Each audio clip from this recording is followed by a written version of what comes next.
زدحند نا يسوس دم كبر قدوس دم نا يسوس دم نا يسوس دم نا يسوس دم كبر قدوس دم نا يسوس دم زفوس دم نا يسوس دم كبر قدوس دم نا يسوس دم نا يسوس دم نا يسوس دم كبر قدوس دم نا يسوس دم زناقف دم التميستر عبت دم يسلو عبت دم نا يسوس التميستر عبت دم يسلو عبت دم نا يسوس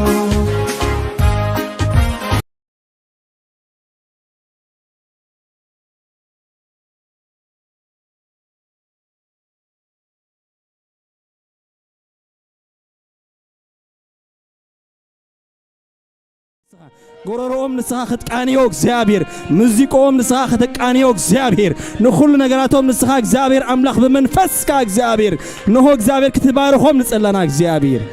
ወአምላኽ ንኹሎም አገልገልቲ ድማ ቃል ሒዞምና ዝመጹ አሕዋት አሐድ እግዚአብሔር ክትባርኾም ካብ ሰማይ ካብ ላዕሊ ቃል ካሎሙን ማና ኸወርድ እግዚአብሔር እነሆ እግዚአብሔር ማና እግዚአብሔር ናትካ ነገር እግዚአብሔር ንህዝብኻ እግዚአብሔር አምላኽ ዝፍውስ ንህዝብኻ ዘጸናንዕ ንህዝብኻ እግዚአብሔር ሓርነቱ ዘእውጀሉ እግዚአብሔር ቃል ሎሚን እግዚአብሔር አምላኽ ንዓና እግዚአብሔር ዘዳለኻዮ ቃል ሎሚ እግዚአብሔር ንዝጉባኤ ዘዳለኻዮ ቃል ሎሚ እግዚአብሔር ንሆ በኦንላይን ኮይኖም ዝሰምዑና እግዚአብሔር ኩሎም እግዚአብሔር ኣብዚ ኦንላይን ክትሓልፍ ንስኻ እግዚአብሔር ኣብዚ መስመር ናይ ኦንላይን ኢንተርኔት ክትሓልፍ ንስኻ እግዚአብሔር ሰባት ሎሚ እግዚአብሔር አምላኽ ንስኻ ዳይሬክት ክትገብሮ መንፈስ ቅዱስ ናብዚ ቻነል አትዮም እግዚአብሔር ከባረኹ ናብዚ ቻነል አትዮም እግዚአብሔር ቃልካ ከሰምዑ ናብዚ ቻነል አትዮም እግዚአብሔር ድምጽኻ ከሰምዑ ናብዚ ቻነል አትዮም እግዚአብሔር ናትካ መዝሙር ከሰምዑ እሞኻ አቤቶም አብሕቶም ኮይኖም እግዚአብሔር ኢየሱስ ክርስቶስ ክቀበሉ እግዚአብሔር ጎይታ ክቀበሉ እግዚአብሔር እዚ ወንጌል እዚ እግዚአብሔር ኣብ መላእ ዓለም ክኸይድ እግዚአብሔር እዚ ቻነል እዚ እግዚአብሔር ኣብ ኩሉ ካብ ጫፍ ናብ ጫፍ ክኸይድ እግዚአብሔር ነዚ ቋንቋ ዝሰምዕ እግዚአብሔር ሎሚ ክባረኽ እግዚአብሔር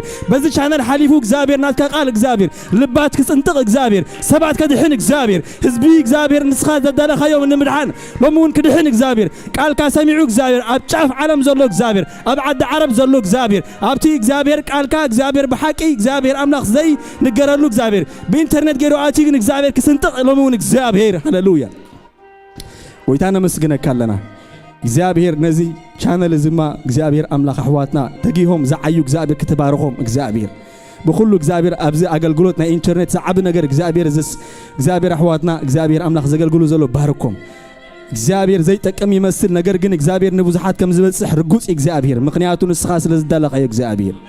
ክብሪ እግዚአብሔር ምስጋና እግዚአብሔር አምልኾ እግዚአብሔር ስግደት እግዚአብሔር ተአዛዝነት እግዚአብሔር ካብ ሕጂ ንዘላለም ካብ ሕጂ ንዘላለም ካብ ሕጂ ንዘላለም ካብ ሕጂ ንዘላለም እግዚአብሔር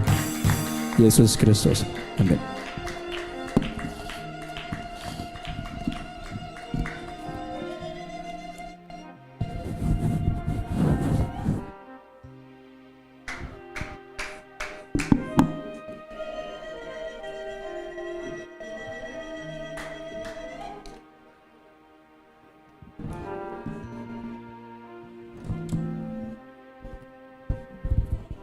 هاللويا اسكي خز منفس زخي وصنان املاح كنمل خوينا هاللويا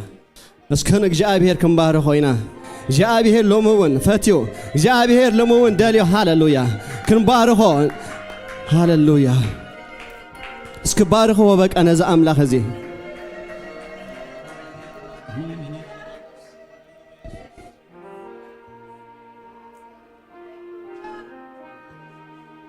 يسوع يسوع Jesus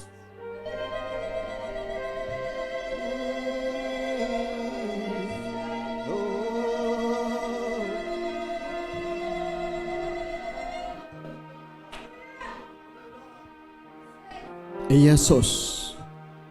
እግዚአብሔር ንአብርሃም ሓደ ነገር ይልዎ ወላ ሓደ ዝረ ኣብ ዘይብሉ ወላ ሓደ ዝጥመት ኣብ ዘይብሉ ወፃ ኢልዎ ክብርን አምላኽ ይኹን እግዚአብሔር ነቲ ዝበሎ ነገር ዝገብር አምላኽ እዩ አቦ ብዙሓት ክገብረካ ኢልዎ ምናልባት እቲ ግዜ ነዊሑ ክኸውን ይኽእል እዩ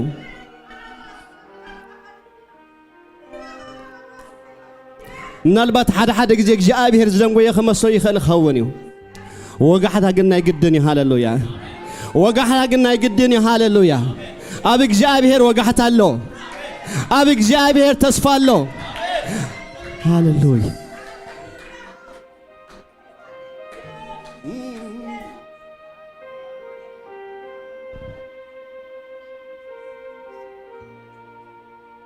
ኢየሱስ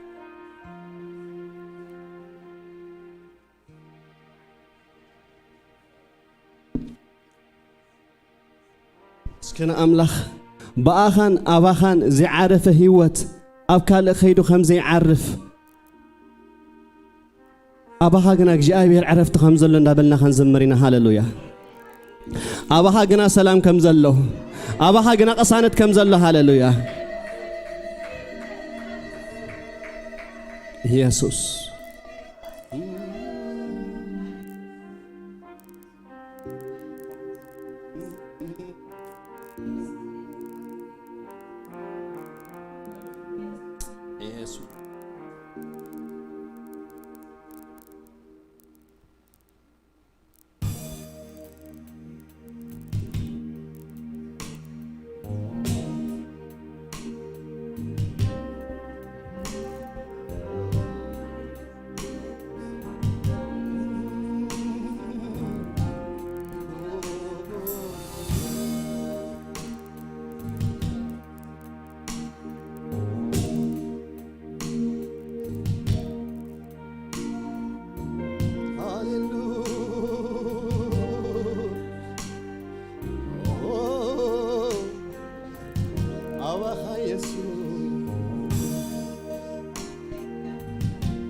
باخان أباخان زي عرف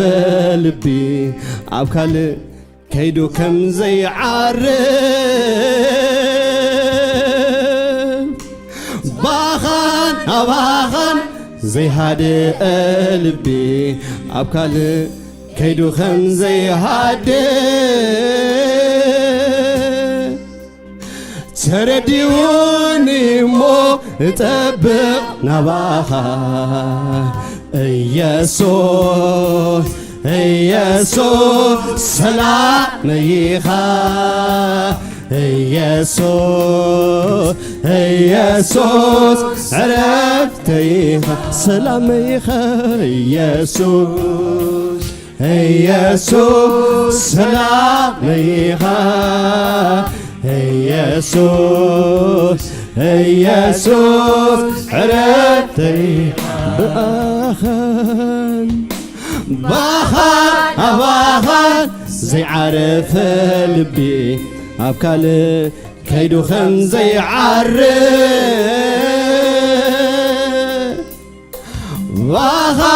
باخن زي هاد لبي أبكال كيدو خن زي هاد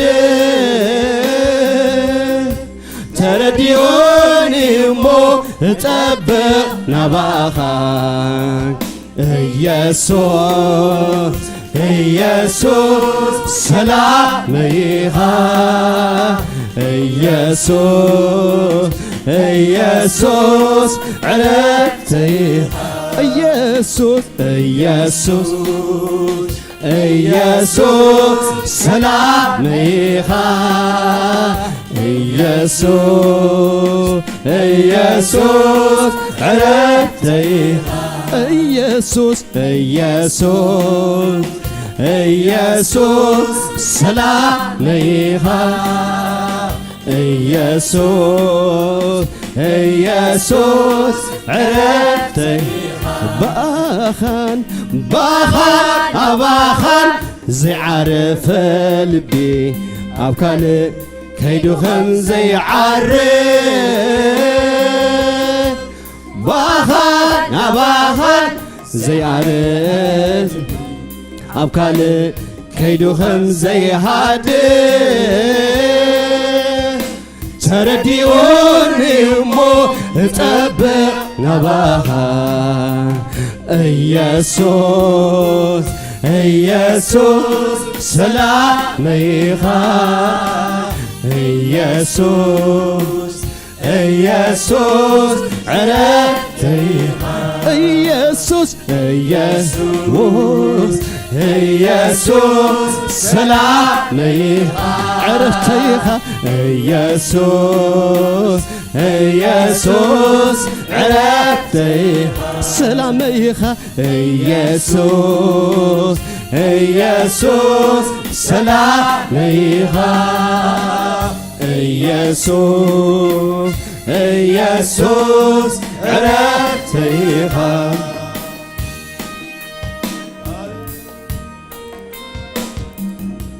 ሰላምና ኢኻ ኢየሱስ ዕረፍትና ኢኻ ኢየሱስ ካባኻ ውጥ ዕረፍቲ የለን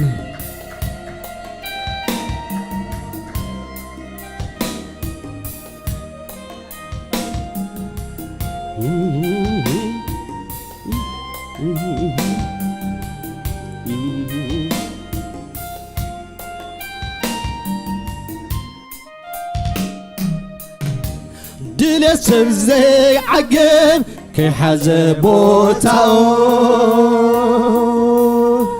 ላዕልን ታሕትን ይብል ከውሪ ውንታኡ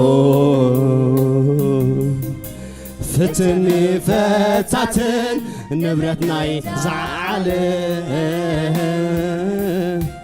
ልቡ ተዕረፈሉ ተረኸበ ሰላም ካበያሞ ሰላም ንኣምላኽ ገዲፍካ ዘዕግቦኮ የለን ወይንተሃቐናኻ ዕረፍትን ህዳትን ዝመልኦ ቦታዬ ኢየሱስ ዘይቀትተውስ ፍጹም ሰላም የለን ድልት ሰብ ዘይዓግብ ከይሓዘ ቦታኡ ላዕልን ታሕትን ይብል ከውሪ ውንታኡ ፍትኒ ፈታትን ንብረት ናይ ዝዓለም ልቡ ተዕረፈሉ ተረኸበ ሰላም ካበያሞ ሰላም ንኣምላኽ ገዲፍካ ዘዕግቦኮ የለን ወይንተሃቐናኻ ዕረፍትን ህዳትን እንኮዮ ቦታዬ ኢየሱስ ዘይኣተዎስ ፍጹም ሰላም ካበያሞ ሰላም ንኣምላኽ ገዲፍካ ዘዕግቦኮ የለን ወይንተሃቐናኻ ዕረፍትን ህዳትን ዝመልኦ ቦታዬ ኢየሱስ ዘይኣተዎስ ፍጹም ሰላም ባኻን ዘይዓረፈ ልቢ ኣብ ካልእ ከይዱ ከም ዘይዓርፍ ባኻን ዘይሃድእ ልቢ ኣብ ካልእ ከይዱ ከም ዘይሃድእ ተረዲኦኒ እሞ ህመፅእ ናባኻ ኢየሱስ ሰላመይኻ ኢየሱስ ዕረፍተይኻ ሰላመይኻ ኢየሱስ ሰላመይኻ ኢየሱስ ዕረፍተይኻ ኢየሱስ ሰላመይኻ ኢየሱስ ዕረፍተይኻ ኢየሱስ ኢየሱስ ኢየሱስ ሰላምይኻ ኢየሱስ ኢየሱስ ዕረፍትይኻ ሃሌሉያ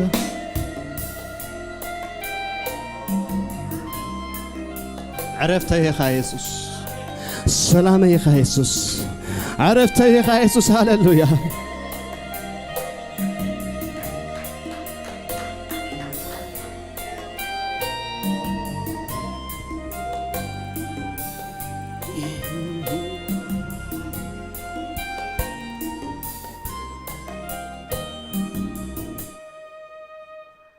ዓለም ትቕርብያ ልቢ ዘታልሎ ካብ እምነት ንምርሓቕ ኣብ ዘለኹ ዝብሎ ተፈቲኖም ግና ኩሎም በብሓደ ምናምን ምዃኖም ብግዜ ተጋደ ጎይታ ኢየሱስ ግና ንዝኣመኑኻ ኣየድክምካዮምን ንዝመረጹኻ ሓደ ሓደ ግዜ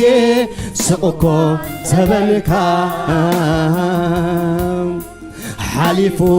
ተባሃለ ተርክበሉ ኢኻ ዓለም ትቕርብያ ልቢ ዘታልሎ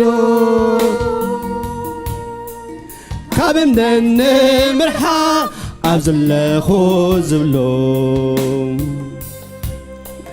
ተፈቲኖም ግና ኩሎም በብሓደ ምናምን ምዃኖም ብግዜ ተጋደ ጎይታ ኢየሱስ ግና ንዝኣመኑኻ ኣይሕፍርካዮምን ንዝኣመፁኻ ሓደ ሓደ ግዜ ስቕኮ ተበልካ ሓሊፉ ተባሃለ ተርክበሉ ሓደ ሓደ ሓደ ሓደ ግዜ ስቕኮ ተበልካ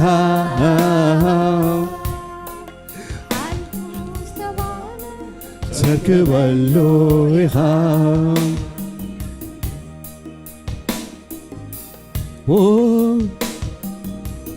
ኢየሱስ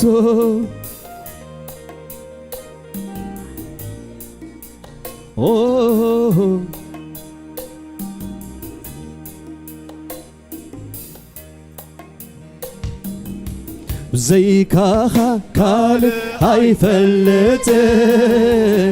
ኣምላኸይ ኢለ ድማ ሰግድ ንስኻ ኢኻ ንዓይ መድሕነይ ዝውከለካ ኣምላኽ ዘይካኻ ካልእ ኣይፈልጥን ኣምላኸይ ኢለ ድማ ሰግድ ንስኻ ኢኻ ንዓይ መድሕ ዝውከለካ ኣምላኽ ዘይካኻ ካልእ ኣይፈልጥ ኣምላኸይ ኢለ ድማ ሰግድ ንስኻ ኢኻ ንዓይ መድሕ ዝውከለካ ኣምላኸይ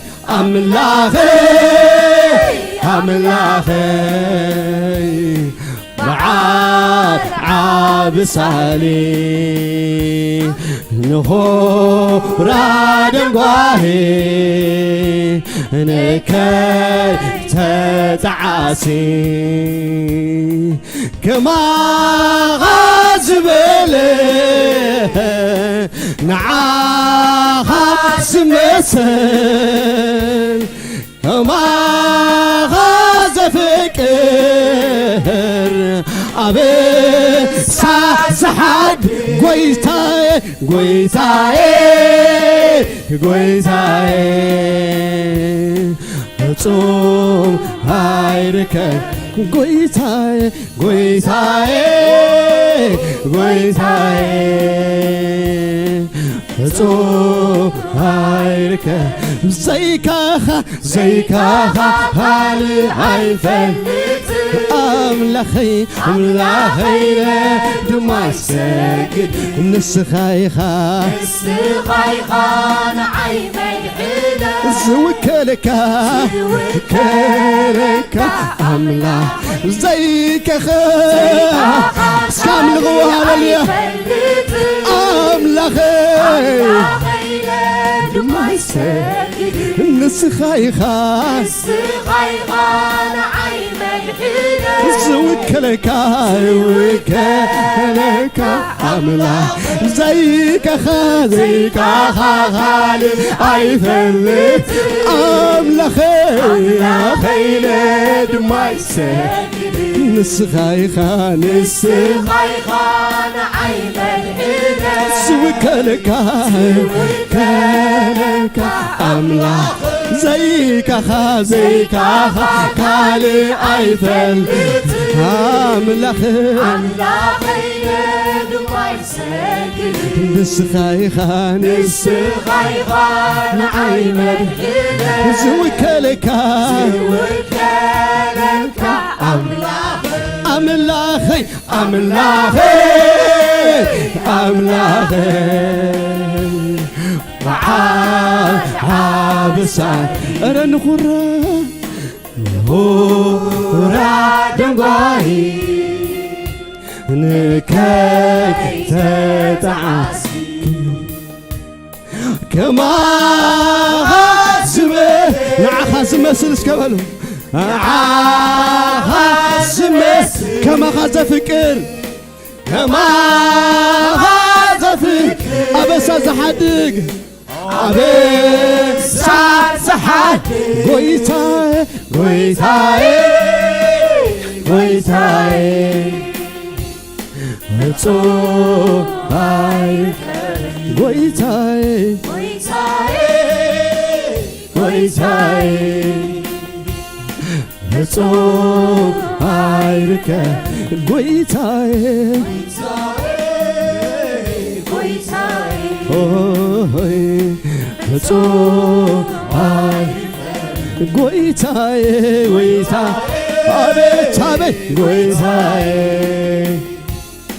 ፍጹም ኣይርከብ ኣምልኽ ወስከነ ዛ ኣምልኽ ባርኽ ወስከነ ዛ ኣምልኽ ሃሌሉያ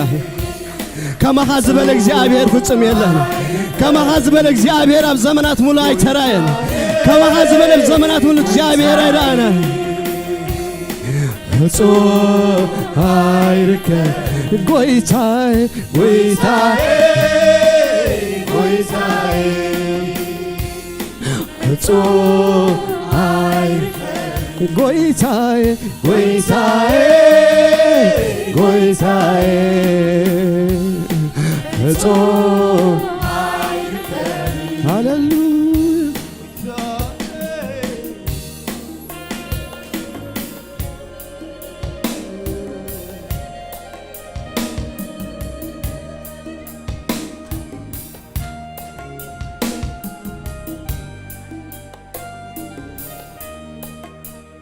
አንተ ሁሉ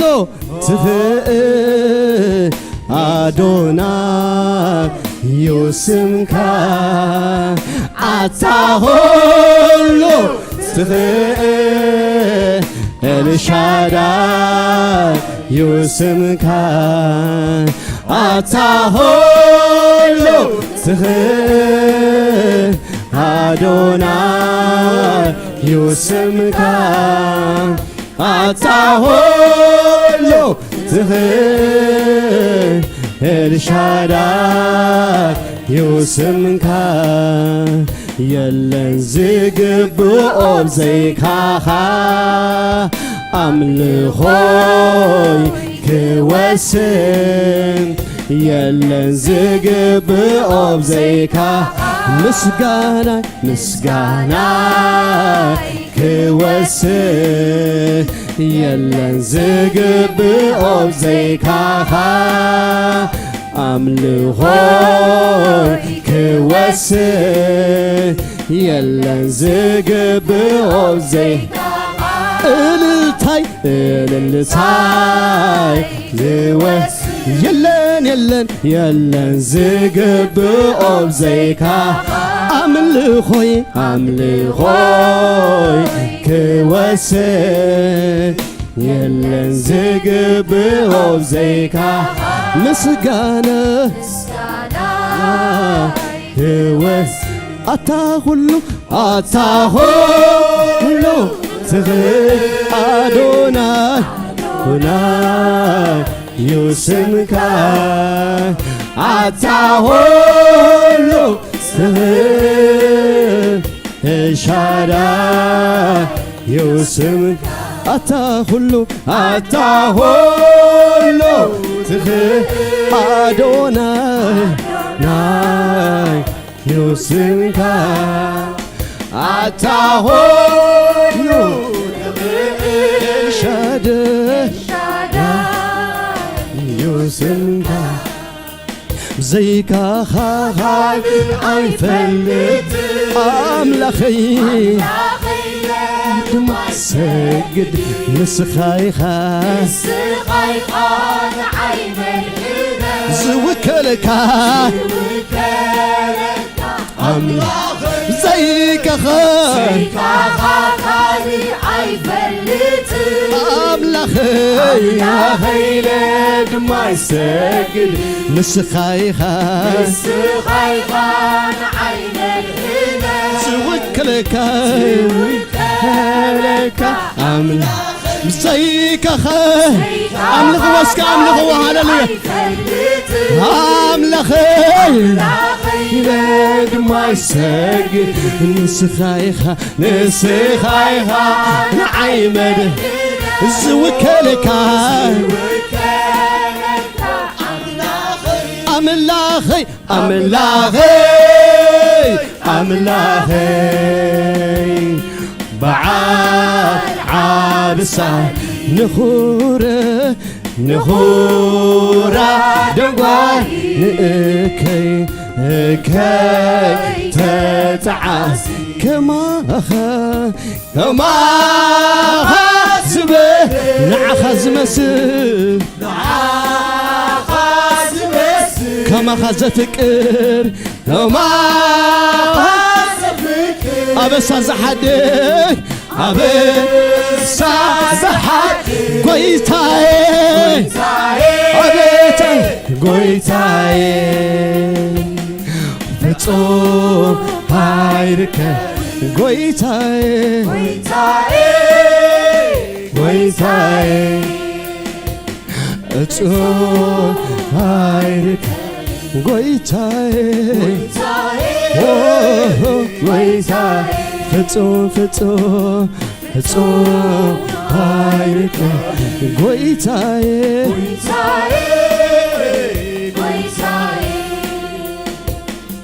فتصوم هايرك قويتاي قويتاي فتصوم هايرك هاليلويا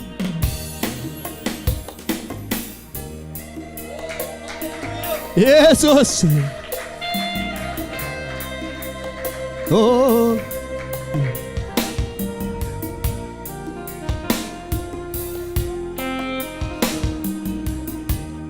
من علو أهي علو يزارب تلو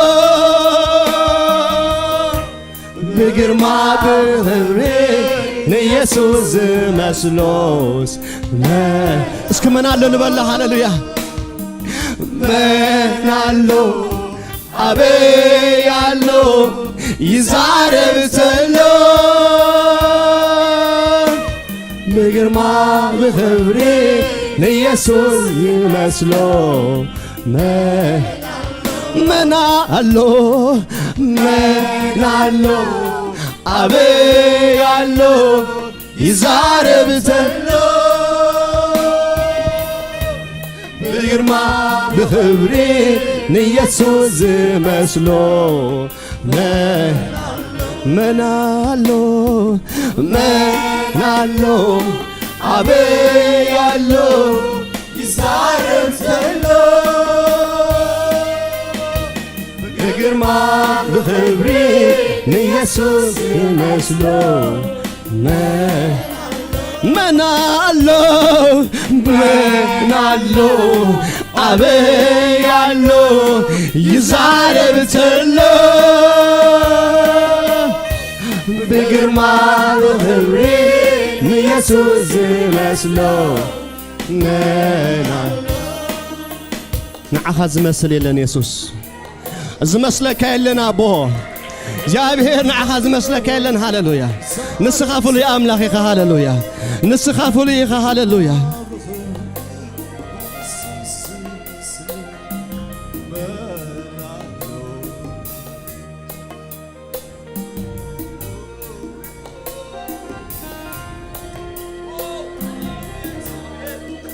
ኢየሱስ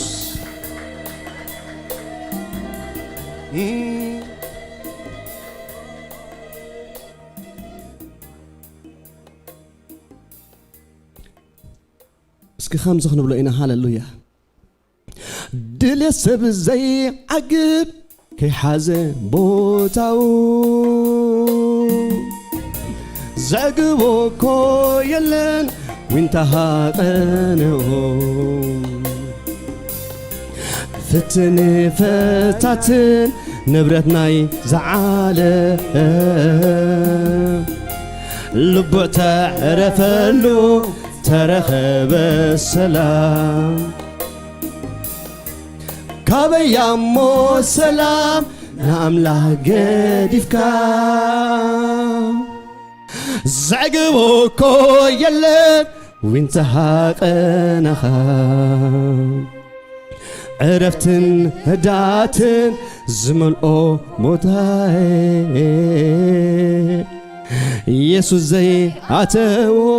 ፍጹም ሰላም የለን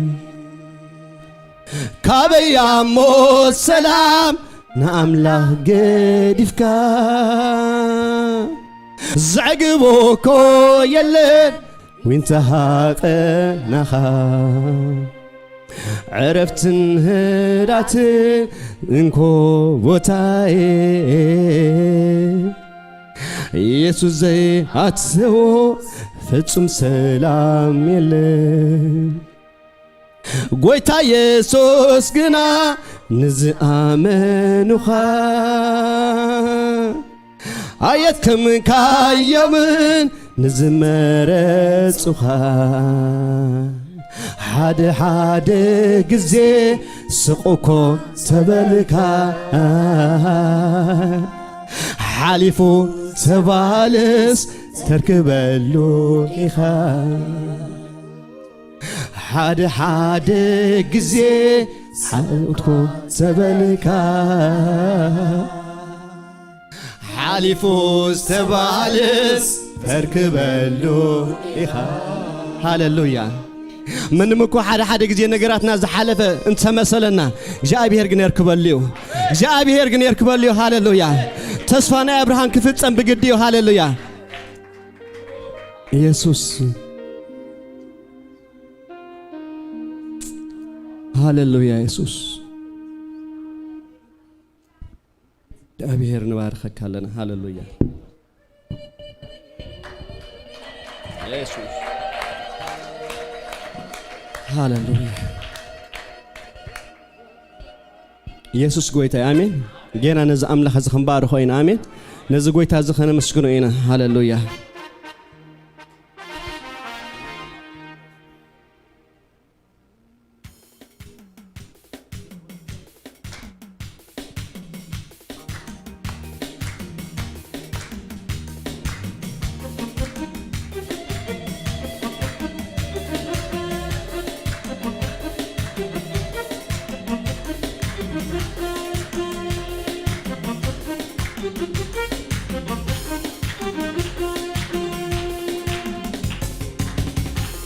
ከምቲ ናይቲ ማሊ ኣይጥምትኒ ሎሚ ሓድሽ ነገር ኣሎ ኣምላኸይ ትኹሉ ኸኣኒ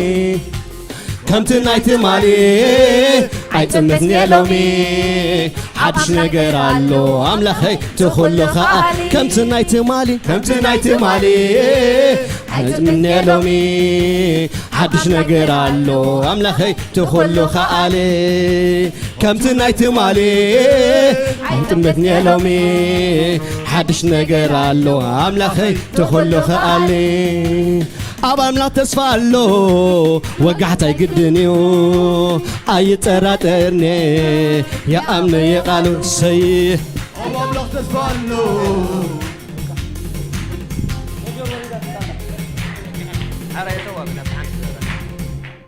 ኢየሱስ ክርስቶስ ጎይታ አሜን ሜጀር ቀይና hanzምረይና ሃሌሉያ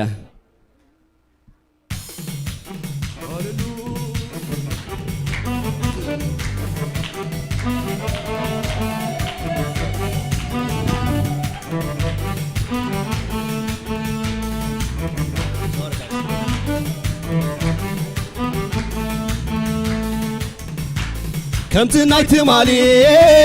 ኣይጥምትኒ ሎሚ ሓድሽ ነገር ኣሎ ኣምላኸይ ትኹሉ ኸኣኒ ከምቲ ናይቲ ማሊ ኣይጥምትኒ ሎሚ ሓድሽ ነገር ኣሎ ኣምላኸይ ትኹሉ ኸኣኒ ከምቲ ናይቲ ማሊ ኣይጥምትኒ ሎሚ ሓድሽ ነገር ኣሎ ኣምላኸይ ከምቲ ናይቲ ማሊ ኣይጥምትኒ ሎሚ ሓድሽ ነገር ኣሎ ኣምላኸይ ትኹሉ ኸኣኒ ከምቲ ናይቲ ማሊ ኣይጥምትኒ ሓድሽ ነገር ኣሎ ኣሰይ ኣብ ኣምላኽ ተስፋ ኣሎ ወጋሕታ ግድን እዩ ኣይጠራጠርኒ የኣምነ ይቓል ኣብ ኣምላኽ ተስፋ ኣሎ ወጋሕታ ግድን እዩ ኣይጠራጠርኒ የኣምነ ይቓሉ ናይ ካሕሳ ዘመን እዩ ዘሎ ቅድመይ ንዑ እንዳርሁ ናብቲ በረኸት ኣብ ኣምላኽ ተስፋ ኣሎ ወጋሕታ ይግድን እዩ ኣይጠራጠርኒ የኣምነ ይቓሉ ናይ ካሕሳ ዘመን እዩ ዘሎ ቅድመይ ይግስግስ ኣለኹ ናብቲ በረኸት ኣቤት ኣምላኸይ ቀሊል ንዓኻ ቐሊ ዝጨንቀካ ገለ የለን መወዳእታ ዝተገብረሉ ሓድሽ ነገር ክሰርሓሉ እቲ ዝተባሃለ ኣብቂዑ ክቐጽል ህይወት ሰኺዑ ኣቤት ኣምላኸይ ቀሊል ንዓኻ ቐሊ ዝጨንቀካ ገለ የለን መወዳእታ ተገብረሉ ሓድሽ ነገር ክትገብረሉ እቲ ዝተባሃለ ኣብቂዑ ክቐጽል ህይወት ሰኺዑ ከምቲ ናይቲ ማሊ ኣይጥምትኒ ሎሚ ሓድሽ ነገር ኣሎ ኣምላኸይ ትኹሉ ከምቲ ናይቲ ማሊ ኣይጥምትኒ ሎሚ ሓድሽ ነገር ኣሎ ኣምላኸይ ትኹሉ ኸኣሊ ኣይጥምትኒ ሎሚ ሓድሽ ነገር ኣሎ ኣምላኸይ ትኹሉ ከምቲ ናይቲ ማሊ ኣይጥምትኒ ሎሚ ሓድሽ ነገር ኣሎ ኣምላኸይ ትኹሉ ከምቲ ናይቲ ማሊ ኣይጥምትኒ ሎሚ ሓድሽ ነገር ኣሎ ከምቲ ናይቲ ማሊ ኣይጥምትኒ ሎሚ ሓድሽ ነገር ኣሎ ኣምላኸይ ትኹሉ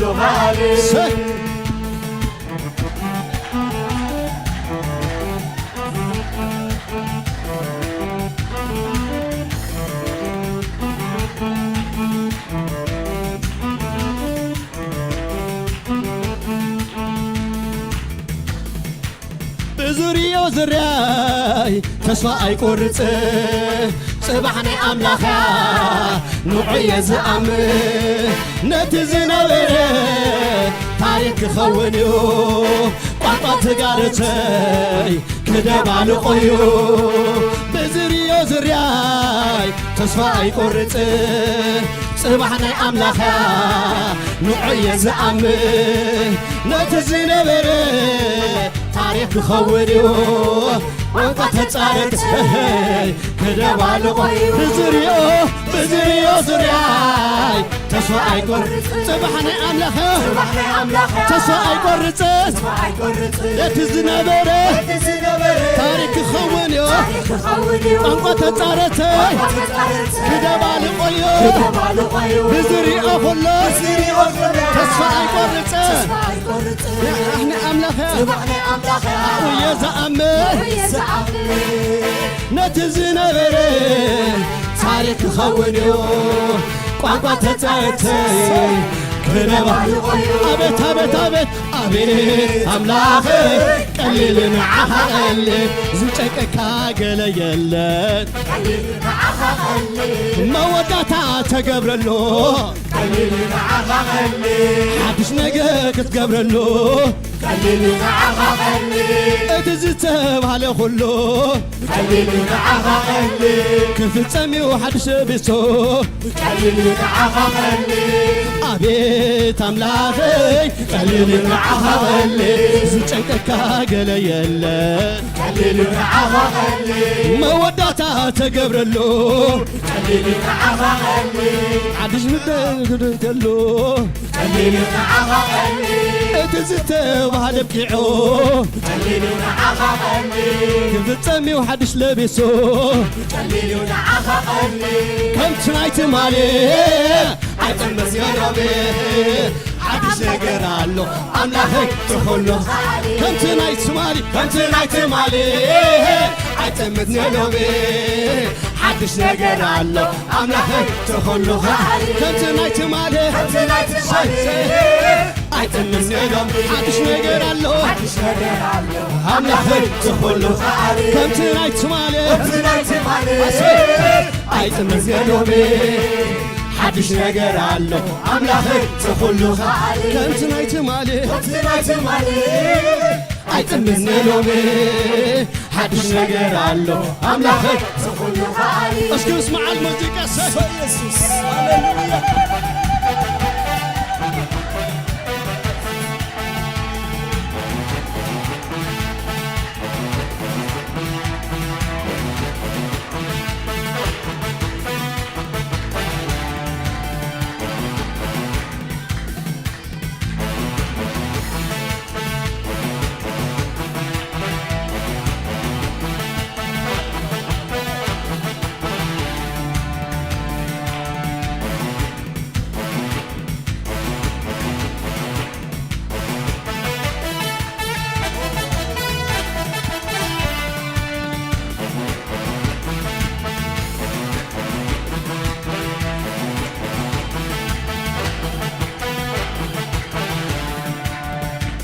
ቃላት አፍካ ዝተዛረበው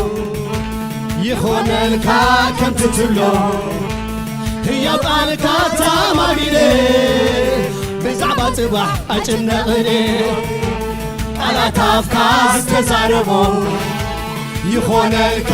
ከምቲ ትብሎ ሕያው ቃልካ ተማሚነ ብዛዕባ ጽባሕ ኣጭነቕኒ ቃላት አፍካ ዝተዛረበው ይኾነልካ ከምቲ ትብሎ ሕያው ቃልካ ተማሚነ ብዛዕባ ጽባሕ ኣጭነቕኒ ቃላት አፍካ ዝተዛረበው ይኾነልካ ከምቲ ትብሎ ሕያው ቃልካ ተማሚነ ብዛዕባ ጽባሕ ኣጭነቕኒ ቀሊል ንዓኻ እውን ቀሊል ይከኣልዮ ይከኣል ኣምላኺኻ ገለ ዘይጨንቀካ ድላይካ ክትገብር ሓገዝ ዘየለካ ንዓኻ ይከኣልዮ ቀሊል ንዓኻ ይከኣልዮ ቀሊል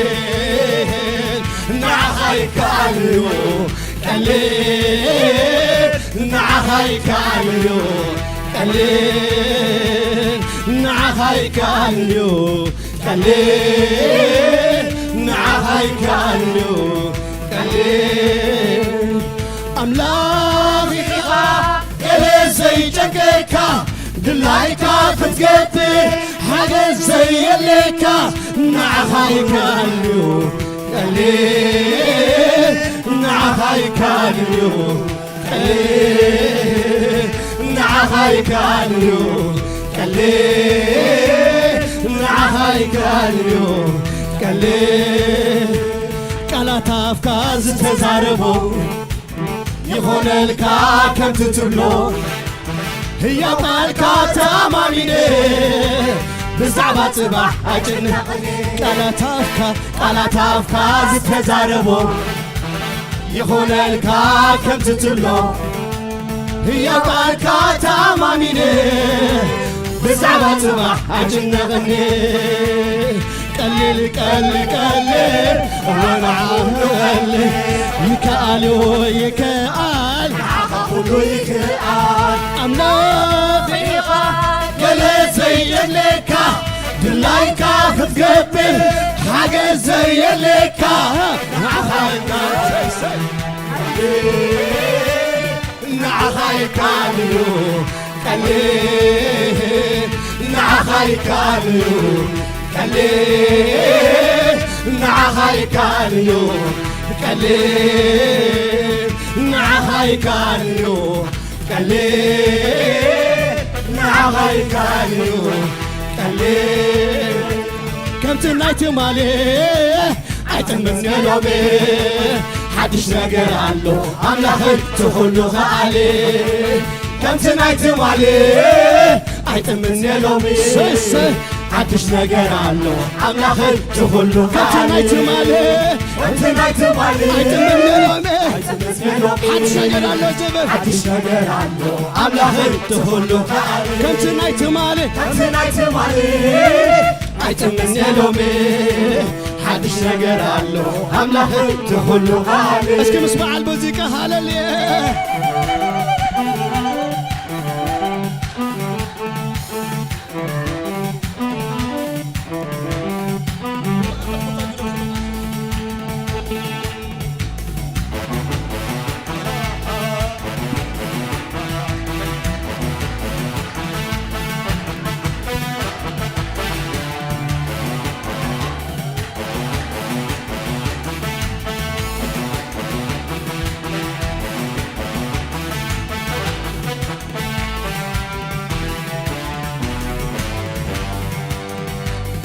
ቃላት ኣፍካ ዝተዛረቦ ይኾነልካ ከምቲ ትብሎ ሕያው ቃልካ ተኣማኒነ ብዛዕባ ጽባሕ ኣይጭንቕኒ ቃላት ኣፍካ ዝተዛረቦ ይኾነልካ ከምቲ ትብሎ ሕያው ቃልካ ተኣማኒነ ብዛዕባ ጽባሕ ኣይጭንቕኒ ቀሊል ቀሊል ቀሊል ንዓኻ ኩሉ ቀሊል ይከኣል ይከኣል ንዓኻ ኩሉ ይከኣል ኣምላኽ ኢኻ ገለ ዘየለካ ድላይካ ክትገብር ሓገዝ ዘየለካ ንዓኻ ይከኣልዩ ቀሊል ንዓኻ ይከኣልዩ ቀሊል ንዓኻ ይከኣልዩ ቀሊል ንዓኻ ይከኣልዩ ቀሊል ኣምላኽ ኢኻ ገለ ዘየለካ ድላይካ ክትገብር ሓገዝ ዘየለካ ንዓኻ ይከኣልዩ ቀሊል ንዓኻ ይከኣልዩ ቀሊል ንዓኻ ይከኣልዩ ቀሊል ንዓኻ ይከኣልዩ ቀሊል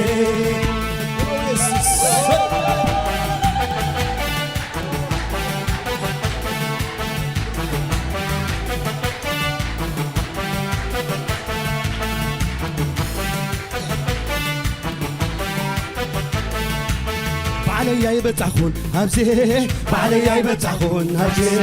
بعلي يبتعخون هبزي بعلي يبتعخون هبزي بعلي يبتعخون هبزي بعلي يبتعخون هبزي بعلي يبتعخون هبزي بعلي يبتعخون هبزي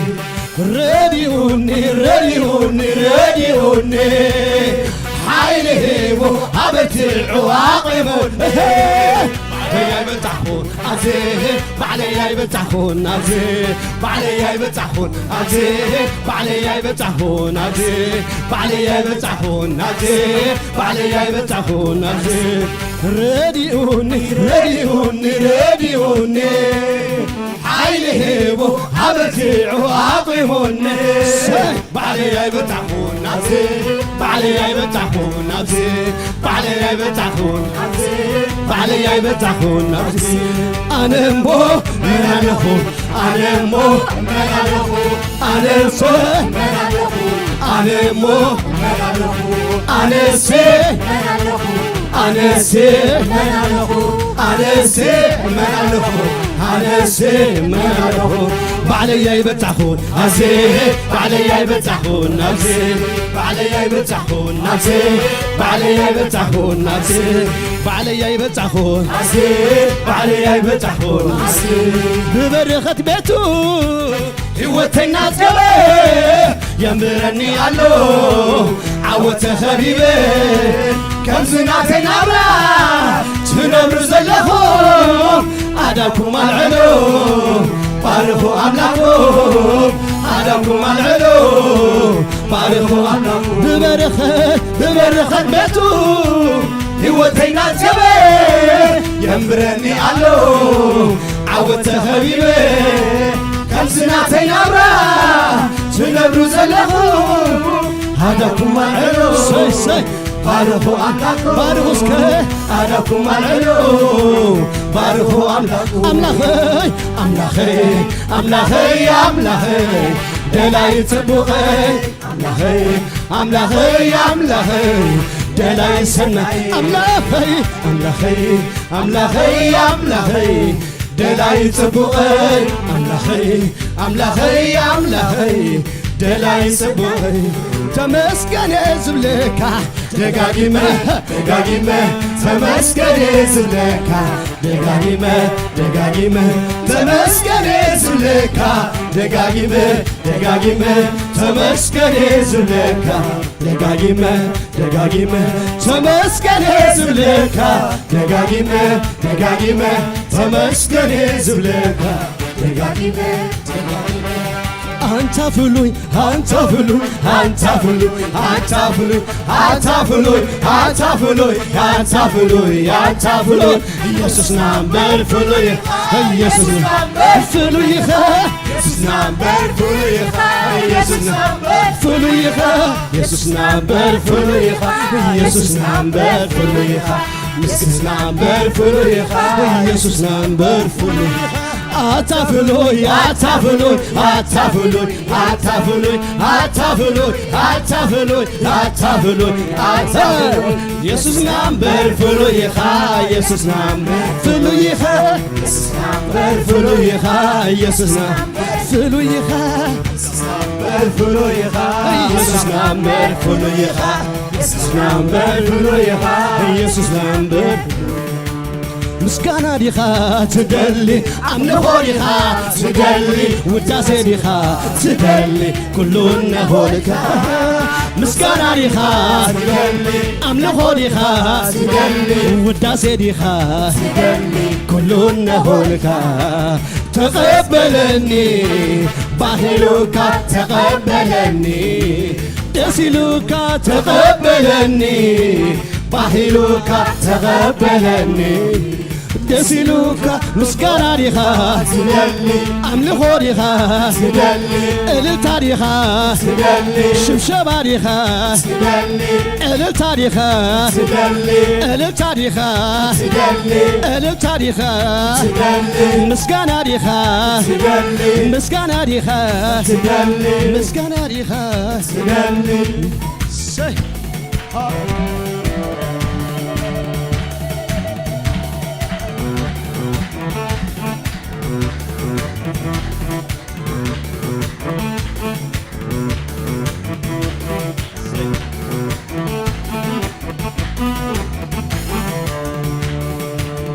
ምስጋና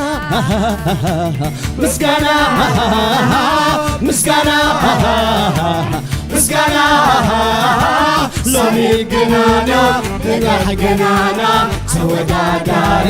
የለህምና ዛሬም ገናና ነገም ገናና ተወዳዳሪ የለህምና ምስጋና ምስጋና ምስጋና ምስጋና ዛሬም ገናና ነገም ገናና ተወዳዳሪ የለህምና ዛሬም ገናና ነገም ገናና ተወዳዳሪ የለህምና ምስጋና ዲኻ ዝደሊ ኣምልኾ ዲኻ ዝደሊ ውዳሴ ዲኻ ዝደሊ ኩሉ ነሆልካ ምስጋና ዲኻ ዝደሊ ኣምልኾ ዲኻ ዝደሊ ውዳሴ ዲኻ ዝደሊ ኩሉ ነሆልካ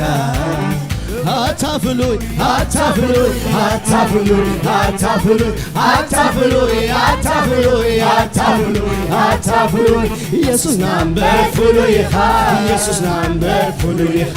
ኢየሱስ ናምበር ፍሉይኻ ኢየሱስ ናምበር ፍሉይኻ ኢየሱስ ናምበር ፍሉይኻ ኢየሱስ ናምበር ፍሉይኻ ኢየሱስ ናምበር ፍሉይኻ ኢየሱስ ናምበር ቃላት አፍካ ዝተዛረቦ ይኾነልካ ከምቲ ትብሎ ሕያው ቃልካ ታማሚነ ብዛዕባ ጽባሕ ኣይጭነቕኒ ቃላት አፍካ ዝተዛረቦ ይኾነልካ ከምቲ ትብሎ ሕያው ቃልካ ታማሚነ ብዛዕባ ጽባሕ ኣይጭነቕኒ ቀሊል ቀሊል ቀሊል ሁሉ ቀሊል ይከኣል ይከኣል ንዓኻ ሁሉ ይከኣል ኣምላኽ ኢኻ ገለ ዘየለካ ድላይካ ክትገብር ሓገዝ ዘየለካ ንዓኻ ይከኣል እዩ ቀሊል ንዓኻ ይከኣል እዩ ቀሊል ንዓኻ ይከኣል እዩ ቀሊል ንዓኻ ይከኣል እዩ ቀሊል ኣምላኽ ኢኻ ገለ ዘየለካ ድላይካ ትገብር ሓደ ዘየለካ ንዓኻ ይከኣል እዩ ቀሊል ንዓኻ ይከኣል እዩ ቀሊል ንዓኻ ይከኣል እዩ ቀሊል ንዓኻ ይከኣል እዩ ቀሊል ንዓኻ ይከኣል እዩ ቀሊል ንዓኻ ይከኣል እዩ ቀሊል ከምቲ ናይ ትማሊ ኣይፅምፅ ሎሚ ሓድሽ ነገር ኣሎ ኣምላኽ ዝኹሉ ኸኣሊ ከምቲ ናይ ትማሊ ኣይፅምፅ ሎሚ ሓድሽ ነገር ኣሎ ኣምላኽ ዝኹሉ ኸኣሊ አቤት አምላኽን ቀሊል ንዓኻ ቀሊል ዝጭንቅታ ገለ የለ ቀሊል ንዓኻ ቀሊል መወዳእታ ተገብረሎ ቀሊል ንዓኻ ቀሊል ሓድሽ ምዕራፍ ክትከፍተሎ ቀሊል ንዓኻ ቀሊል ረቢዑ ተባሂሉ ቀሊል ንዓኻ ቀሊል ንቕፅል ህይወት ሰኺዑ ቀሊል ንዓኻ ቀሊል ቀሊል ንዓኻ ቀሊል ቀሊል ንዓኻ ቀሊል ቀሊል ንዓኻ ቀሊል ቀሊል ንዓኻ ቀሊል ቀሊል ንዓኻ ቀሊል ቀሊል ንዓኻ ቀሊል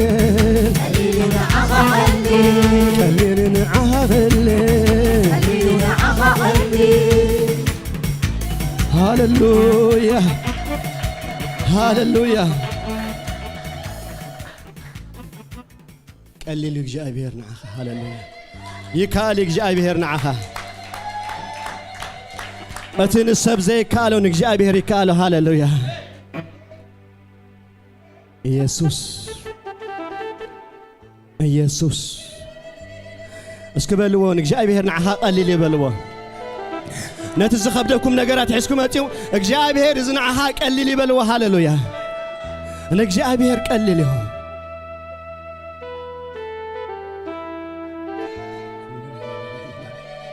أملخ ياب كرميها قليل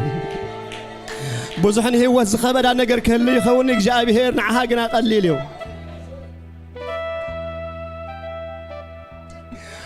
نجر كله عبكد النخال قليل قليل قليل نجر كله عبكد النخال قليل نجر كله عبكد النخال قليل قليل قليل نجر كله عبكد النخال قليل نجر كله عبكد النخال قليل قليل قليل نجر كله عبكد النخال قليل زسايك قالي روماي زتوا على زي سجر عبقلاي أنا جنا سجيريو أملخيسي تايج أنكو كل بيدو عبيدو يو كل بيدو عبيدو يو كوتا بيدو عبيدو يو كوتا بيدو عبيدو انت يزانك عليو እግዚአብሔር انت يزانك عليو እግዚአብሔር ታመን ወስከን እግዚአብሔር ወላ ሓደ ነገር ሳነ ነገር ከምዚ የለህ እግዚአብሔር انت يزانك عليو እግዚአብሔር ነገር ኩሉ አብክል መኻስ ቀሊል ቀሊል ቀሊል ነገር ኩሉ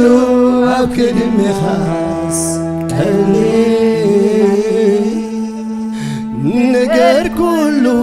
አብክል መኻስ ቀሊል ቀሊል ቀሊል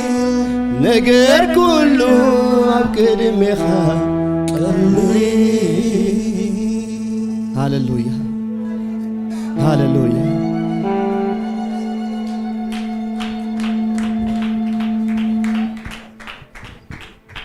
ኢየሱስ ጎይታ ክብርን አምላክ ይኹን ነገራት ኩሉ ኣብ ቅድሚ እግዚአብሔር ቀሊል እዩ አሜን ከቢ ዝመስለና ነገር ግን ኣብ እግዚአብሔር ቀሊል እዩ ሃሌሉያ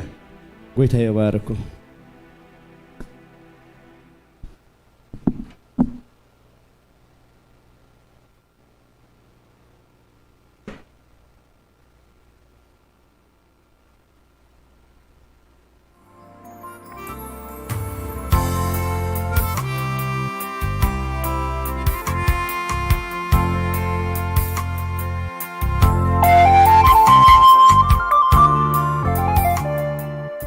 كنبل سلزردأنا نخنا ملخو تتعم سمو خنبارخ እግዚአብሔር ስለዝደገፈና ካብኡ ስለዝኾነና ይሞ እግዚአብሔር ምስጋና ይኹን ሃሌሉያ ጀኻስከ ክንጽልይና እግዚአብሔር ይመስገን ካብቲ ዝሃበና ንእግዚአብሔር ክንህቦ እግዚአብሔር ሰማይን ምድርን ዝፈጠረ ኩሉ ናቱ ኩሉ ይመልኮ ኩሉ ይገጾ እግዚአብሔር ንዑሳኑ ነገር የለን አና ግን ክምህረና ስለዝደልየ በዝናይ አምልኾ በዝናይ መሃብ እግዚአብሔር ሃሌሉያ ነመስግነካለና ባህና በለና ክንህበካ እግዚአብሔር ቅድሚያ ከነምጾ እግዚአብሔር ንቤትካ ዝሃንጽ ንቤትካ ዝጠቅም ክኸውን እንቲ እግዚአብሔር አምላኽ ሰማይ ንጉስ ኩላ ምድር ነፍስ ወከፍና ክትረዳና በፍቅር ክንህብ እግዚአብሔር ብህያብ እግዚአብሔር ክትባርከና ብሽም ኢየሱስ ንጽለና እግዚአብሔር አምላኽና ግዜና ሁሉ እግዚአብሔር ሰዓትና ሁሉ ካሕጂ ንዓኻ ንረክበካ ኣለና ኢየሱስ ክርስቶስ አሜን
እግዚአብሔር ዝተመስገነ ይኹን አምላኽ ሰናይ እዩ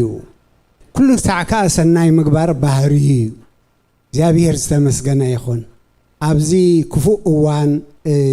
አሎንዶ ወፂእካ መምላስ ቀሊል አይኮነን ስለዚ ተመሊሰ ምሳኹም መንጎኹም ምርካበይ ኣብዝም ለኾዚ ምክፋለይ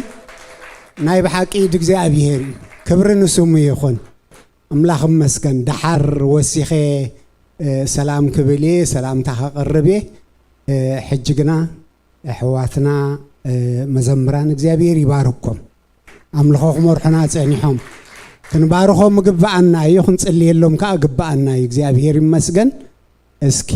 ሎሞ ኸዓ በቃል እግዚአብሔር ዘገልግለና ሓውና ጆኒው ስለዚ በኸመይና ነቅበሎ አምላኽ ዝተመስገነ ይኹን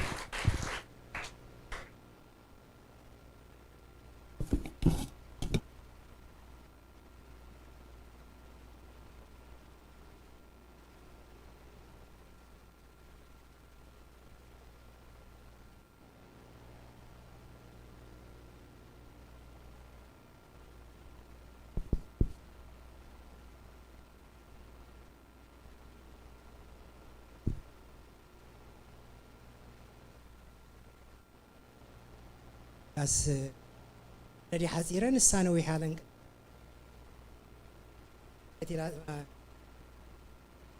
دا أبا خامس مساكات حصر لي حكي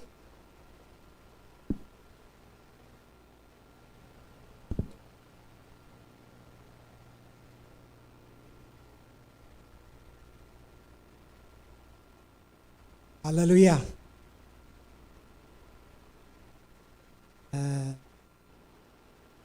مزمور زسي نعوز بكك قال حيزه الله خدو يلك حسب رز أمل خوزي وزمتن نعو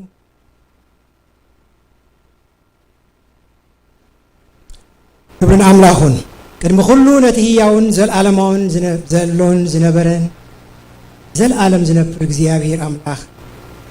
ስሙ ይባረክ ክብሩን ይሁን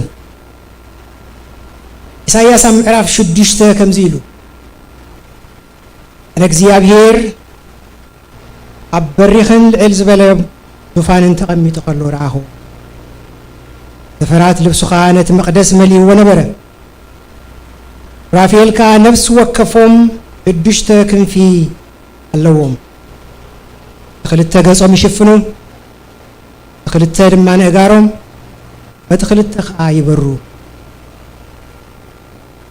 ሓደ ነቲ ሓደ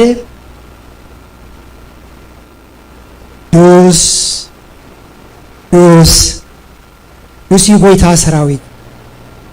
كل مدري خبرو مليال بعد هاي بدمستهم زدهيو رافيلكا ابلنا كلام الله مسرت الداوتي مسرت للداوتي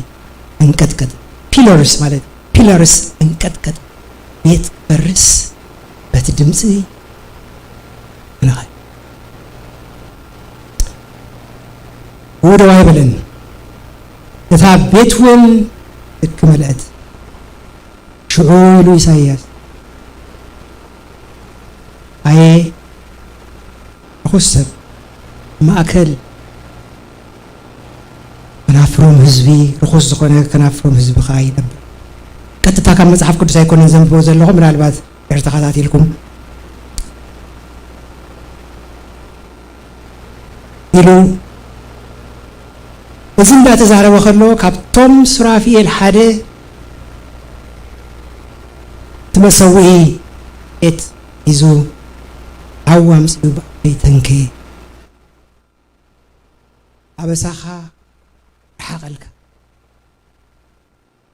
حديات كون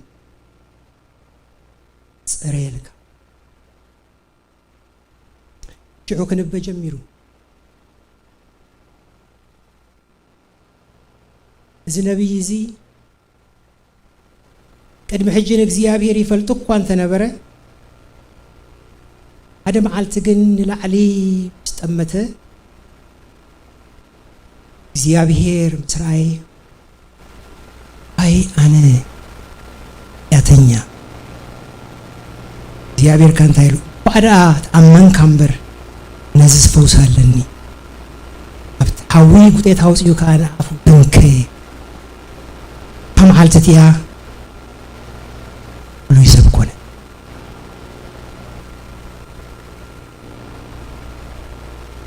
እተው የዛረብ ደለሁ አርስቴና ብካለ ገጹ ግን ክትሓዝ ዝደለኽዎ ነገር ስለ ዘሎ እዩ ኢሳይያስ ሓንሳይን እግዚአብሔር ይዎ ምስራአዮ ግን እትናቱ ጽድቂ እትናቱ ትኽክል ዝብሎ ምስራአየ ዋይ አነ እግዚአብሔር ባከምዚ ክንድዚ ክብሪ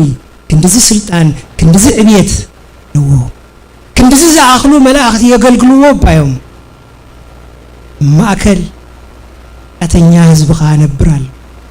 ዋይ አነ ጠፋአኩ ይሉ እግዚአብሔር ግን ከም ተዝበልክዎ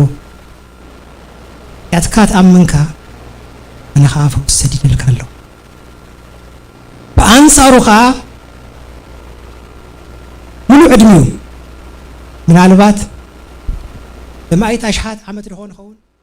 ሚሊዮናት ዓመት ክኸውን ይኽእል አሞንጎ ቶም መላእኽቲ ዓብ ስልጣን ዝነበሮ ክብሪ አምላኽ መዓልታዊ ክብሪ አምላኽ ኢቭን ሰዓት ብሰዓት ደቂቕ ብደቂቕ ሰከንድ ብሰከንድ እዚ ሕጂ ብናህና አቆጻጽራ እዩ ብናይ አምላኽ አቆጻጽራ ሰዓት ዝበሃል የለን there is no time God is timeless እንታይ ኮይኑ ንክብሪ አምላኽ ርእዩ ናይ ክብሪ አምላኽ ክንተምኒ ይገርምን ሓደ ንሰከንድ a fraction of a second ክብሪ አምላኽ ርእዩ ዋይ አነ ጠፋ በዚ ሓደ ወገን ምስከድና ድማ እግዚአብሔር አምላኽ ሙሉ ዘመኑ ዘገልገለ ክንብል ከለና እኮ ሕጂ እንደይ ጊዜው አገልጊሉ መጽሐፍ ቅዱስ አይተጻሐፈን አኾነ ግን ነዊሕ ጊዜ ያገልግሉ ለታቦታት ተምኒዋ is for me እዝና አይዝ ግባይ ስለዚህ ነቶም መላእኽተ አኪቡ እንታይ ገይሩ ባሪሎም እግዚአብሔር ዘይፍትሓዊ እዩ ኩሉ ጊዜ ንዑ ክነገልግል ኩሉ ጊዜ ንዑ ክንእዘዝ ኩሉ ጊዜ ከም ዝክንገብር ዝተባሃልናዮ ጥራይ ክንገብር how many millions ኣብዚኦም 1/3 አሚቲ 33 ኢልካ እንድሕር ቅሚትካ ሓደ መዳራይ መፅኡ ነዞም ኣብ ዝደለና ጽቡቕ ብከሰብ ይሆን 33 የእሚኑ ዓብይ አኮምፕሊሽመንት ነዝናተይ መልእኽቲ ሕጂ 30% ተደኣ ከምዚ ማለት እዩ ኢሎም ሰብ እንድሕር ተቐቢልኒ I'm very happy ንሙሉ ሰብ ከተአምን ኣይትኽእልኒ ኮንካ መልእኽቲ ንኩሉ ሰብ ክኸውን ኣይክእልኒ እዚ አገልጋል እዚ ንሙሉ ዕድሜው አገልግሉ ሰቢኹ 33% millions of la አይገርምን በጀካ ገጽ አምላኽ ዝተፈልጡ በጀካ ኩሉ ጊዜና አምላኽ ዘገልግሉ ኣብ ሓደ እዋን ግን ዝመልእኽቲ እዚ ምስ ተነግሮም 33% ነት እምነት ቀቢሎሞ አይገርምን ዙፋን አምላኽ ሙሉ ዕድሜኻ ርኢኻ ክብሪ አምላኽ ሙሉ ዕድሜኻ ርኢኻ بحد نشتي نجر قبل الأملاخ بالدقاء يحس صبر مثلا الصبر دي أملاخ ملو زمن كاريخا أبحاد أوان زي كون ملك تمزيوس زازي خوصدك أبتخبر أملاخ كبد زيوم لما كف الصمان ملأ بتصم أنا دي دمس يستايز خون دلو ولا دي غير ولا اسمعكم على رسبوك خاطر بزي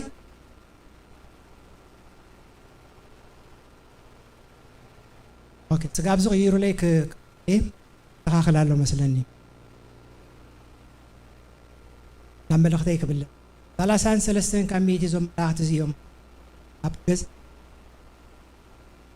خويلهم نسوز تبرو من تايم احنا كل جزينا املاح كمزي غيرنا نقبلو يبلناني بناتنا من قد انا زحاشي سلطان انت دا حيزه زحاشي تقبروا لكم يلوم كان يماجين كاب املاح ነገር ሰይጣን ከቀርብ ይልካ ቀሊል አይኩ ራሳን ሰለስተንታ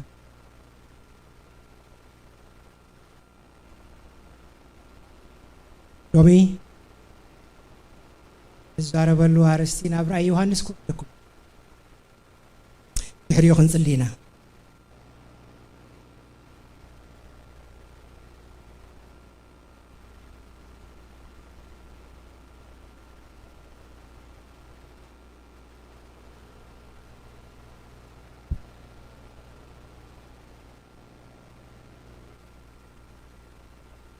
راي يوحنس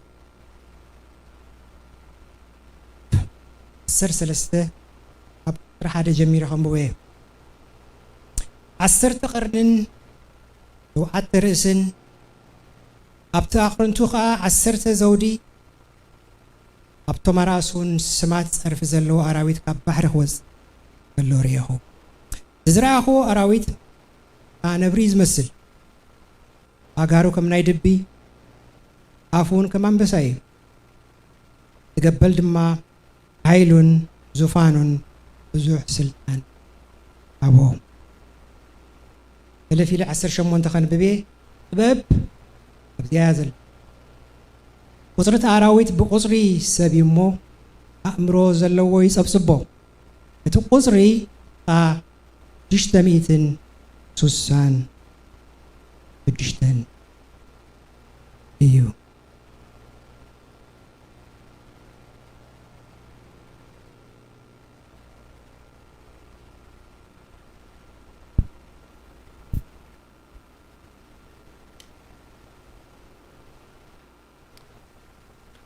سرعان صلوت ندنن نبت قندي أرستيك خيدي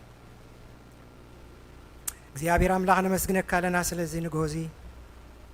አምልኽናካ ሰጊድናልካ ዝግባካ ስለዝኾነ እዝኳ ኸውሕደካ እግዚአብሔር አቦ ክሳዛ መዓልቲ እዚኣ ሓሊኻ ደጊፍካ ኣቑምካ ስምካ ክንፅውዕ ስለ ዝገበርካ ክብርን ምስጋናን ናኻ ይኹን እግዚአብሔር አቦ ኣነ ሰግደልካ ኣለኹ ይግባካ ስለ ዝኾነ ነቲ ማሕተም ክትፈትሕ ብቑዕ ኢኻ ከም ዝተባሃልካ ጎይታ የሱስ ብቑዕ ኢኻ ብሓቂ ክብርን ምስጋናን ናኻ ይኹን ወጎይታ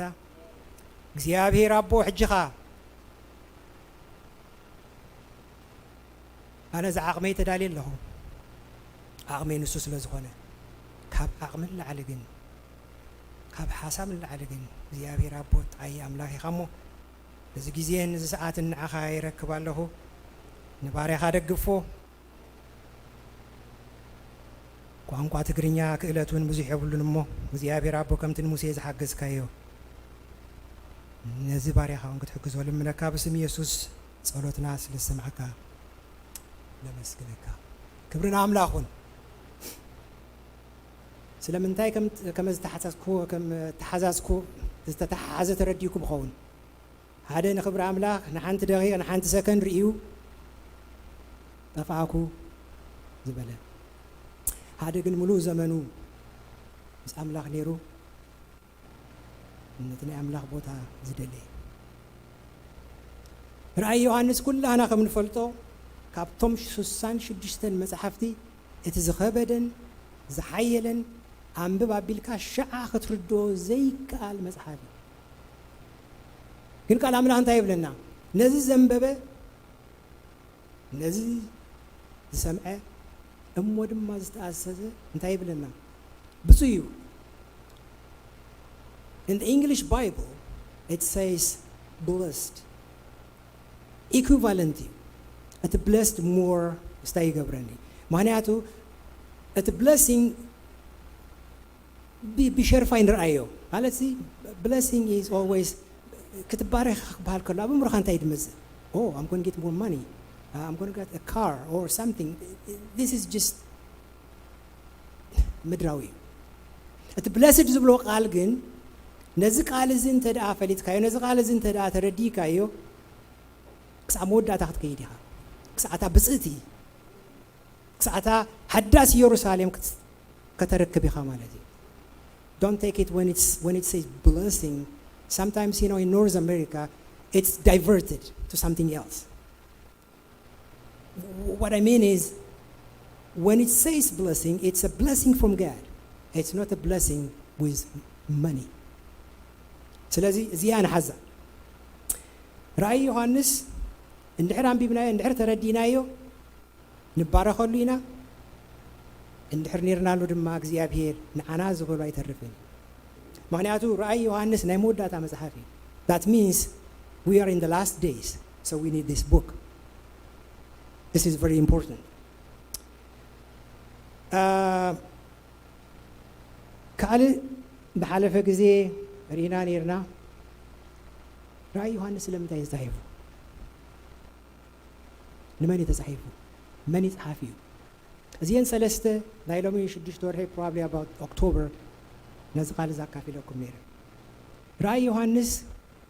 ደራሲኡ እግዚአብሔር ባዕሉ እዩ። He is the architect. ንመን ሂቦ? ንጎይታና ኢየሱስ ክርስቶስ። ናይ ራእይ እዚ ራእይ እዚ ናይ ጎይታና ኢየሱስ ክርስቶስ እዩ። እቲ ራእይ ግን ንመን ተዋሂቦ ኢልና? ንዮሐንስ። Why? Because he speaks our language. ጎይታና ኢየሱስ ክርስቶስ ናብ ሰማይ ምስ ከደ ወኪል ክገብር ኣለዎ። ስለዚ he speaks our language. ዮሐንስ ተመዚዙ ማለት ንዓ ተተርጉሙ ንመን ተጻሒፉ? It's addressed to a church, to believers,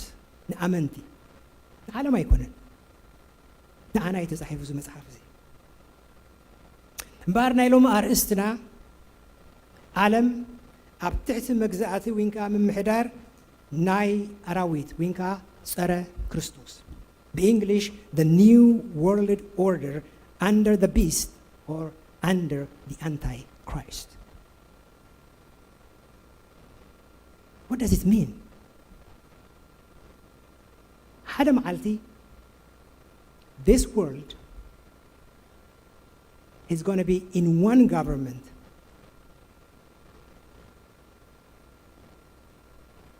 It's going to be in one government and one leader. ሓደ ሰብ ክመርሓዩ ኣብ ሓደ ምምሕዳር ክትኣቱ እያ። እንታይ ኢሎም ክዝምሩ ሰሚዕናዮም ዘመሓዋትና? እግዚአብሔር ዝበሎ ይፍጸም እዩ። ሓደ መራሒ ሓደ ስርዓት ንዓለም ከመሓድር እዩ። ንዓለም ክንብል ከለና ኣብ ዓለም 193 ኣብ ዩናይትድ ኔሽንስ ተመዝገባ ሃገራት ኣለዋ 193 ነዚአንን ነተን ዘይተመዝገባኻ ተቐባልነት ዘይረኸባ ማለት እዩ ሃገራት ሓዊስካ ማለት እዩ about 200 nations ብሓደ ስነ ሓሳብ ideology political system بحاجة والتحدراوي بيت صحفت بحاجة monetary system وين كا قطبة بحاجة هيمانوتاوي سرعات or civic خون غالي هيمانوتاوي زي كونه civic حزباوي من محدار بحاجة controlling command قطصرن إذن يقالوا is that possible now?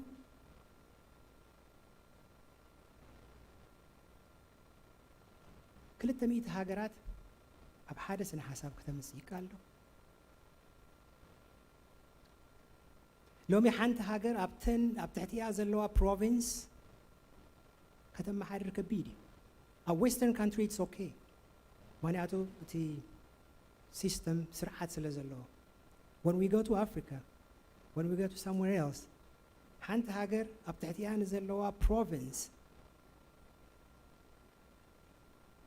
بحدا السمامعة كتسرح كبيدي يقالو I'm not a preacher. I'm just going to give you a glimpse of what's happening. يقالدو حدا ملك ملاخ مزيو نهاجر كم حد يخيلدو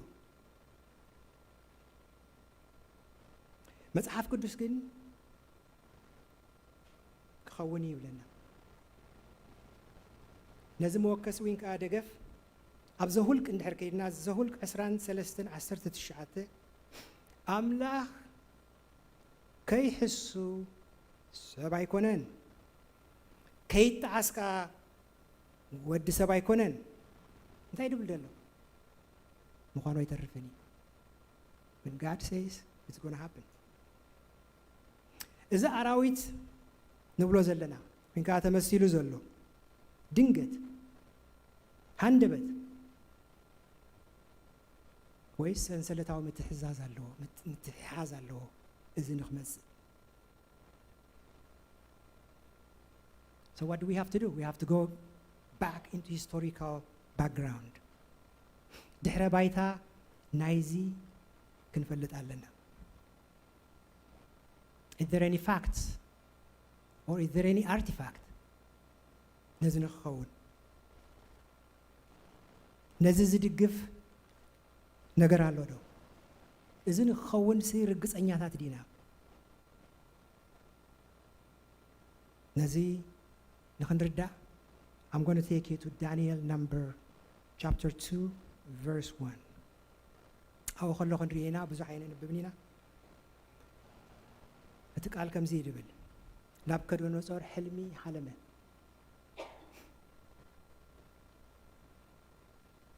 بس حلمه قلنا تزحلم ورسيو حلم حلمه كل رسيو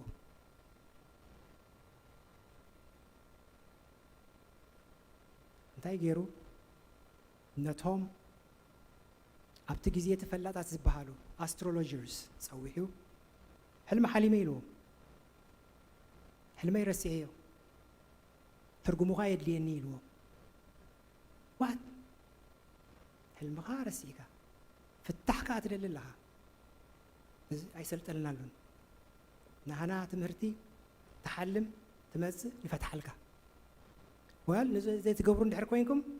ساعتكم تقتليهم بيتكم كا بعد وقتكم لي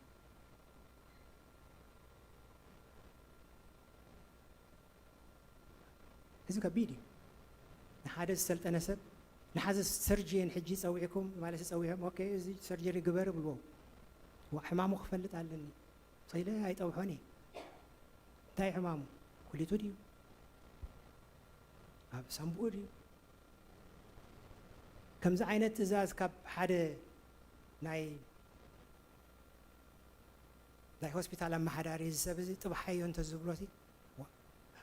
اما انت يا طبحو تاي صقم نو طبحي لك له زي اخم زي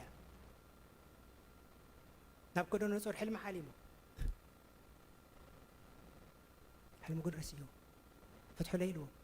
أقمي بلناني لهم دانيال كم سميه تايز بهالله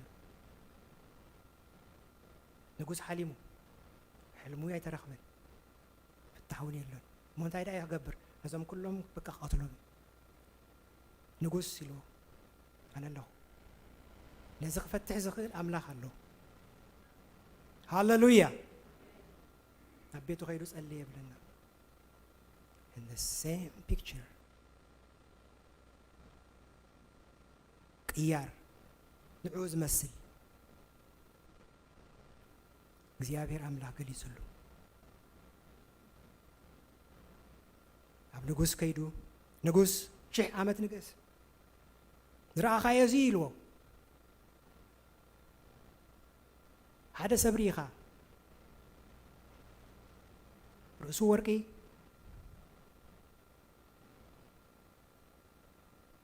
ደረቱ ኸዓ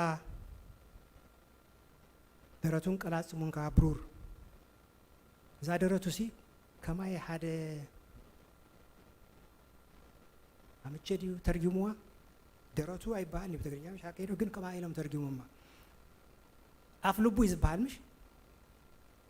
ኣብዚያ ደረቱ ምናልባት ካብ ግዕዝ መፀ ካል ክኸውን ይኽእል ደረቱ ኢሎም ተርጉሙማ ዳሓን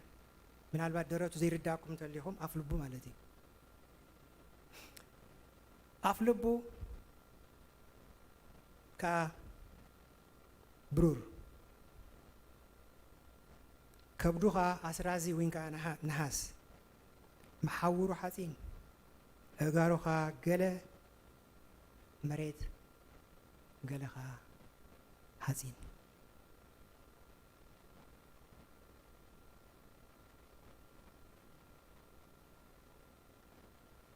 ኦኬ ሕልሙስ ነጊርካኒ ትርጉሙ በል ንገረኒ ኢልዎ ትወርቅ ንስኻ ኢልዎ ካብዚ ንላዕሊ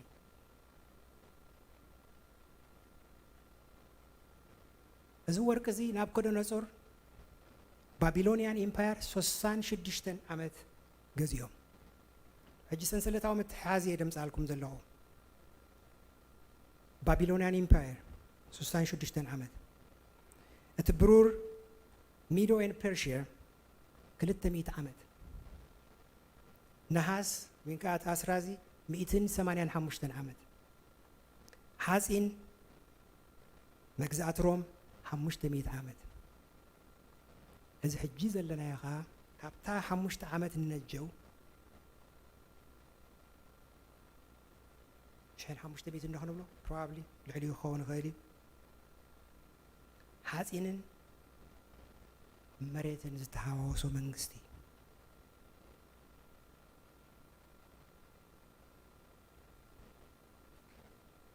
እዘን መንግስታት እዚአን ከም ዝበልክኹም ኣመሓዲረን ሓደ ነቲ ሓደ እንዳሰዓረ ኣብዚ ሕጂ ዘለና በፂሕና ኣለና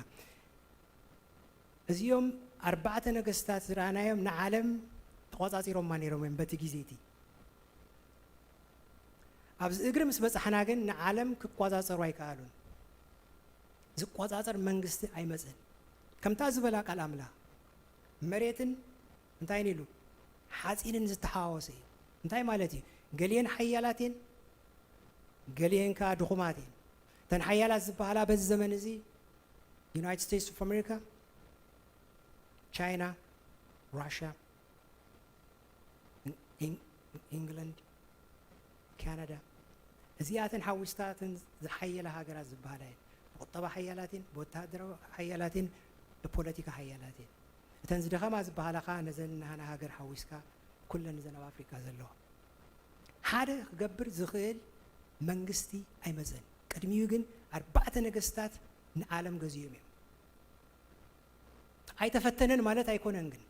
ተርኪሽ ኢምፓየር ካብ 1299 ክሳብ 1922 ንዓለም ንምግዛእ ኣብ ዝተፈላለየ ቦታ ከይዶም እዮም ኣብ ኤርትራ ሓዊስካ ኦቶማን ኢምፓየር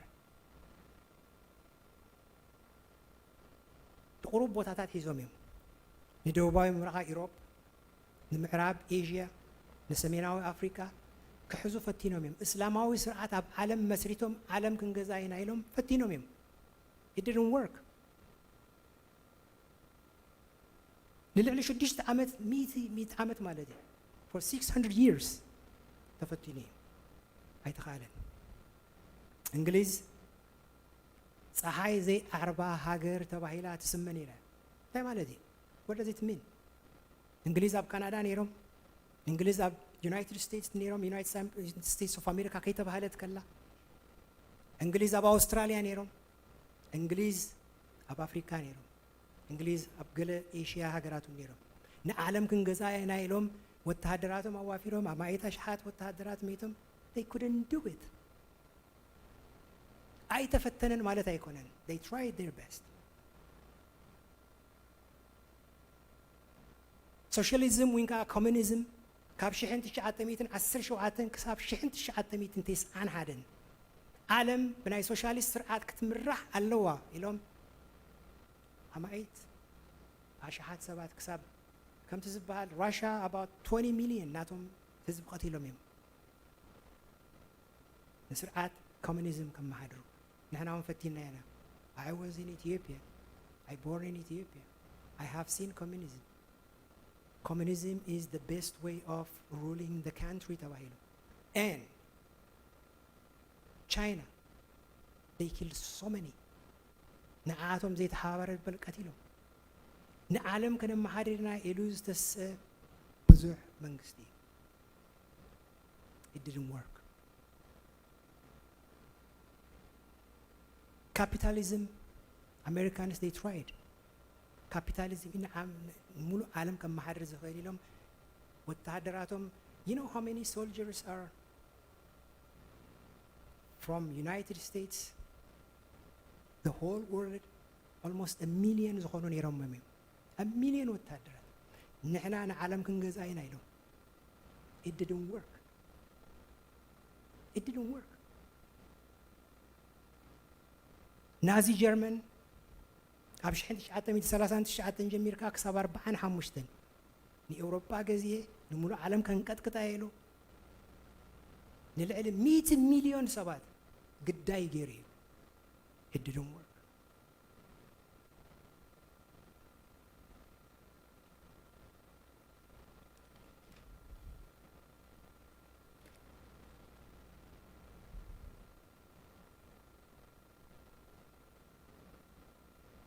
ካልእ ፍታሕ ዝተገብረሉ ዩናይትድ ኔሽንስ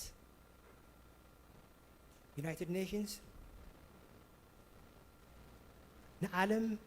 ብፀጥታ ንዓለም ናይ ጥሜት ሽግር ናይ ሕማም ሽግር ክንፈትሕ ኢና ተባሂሉ ተገይሩ እዩ። especially the Security Council ዓቃብ ሰላም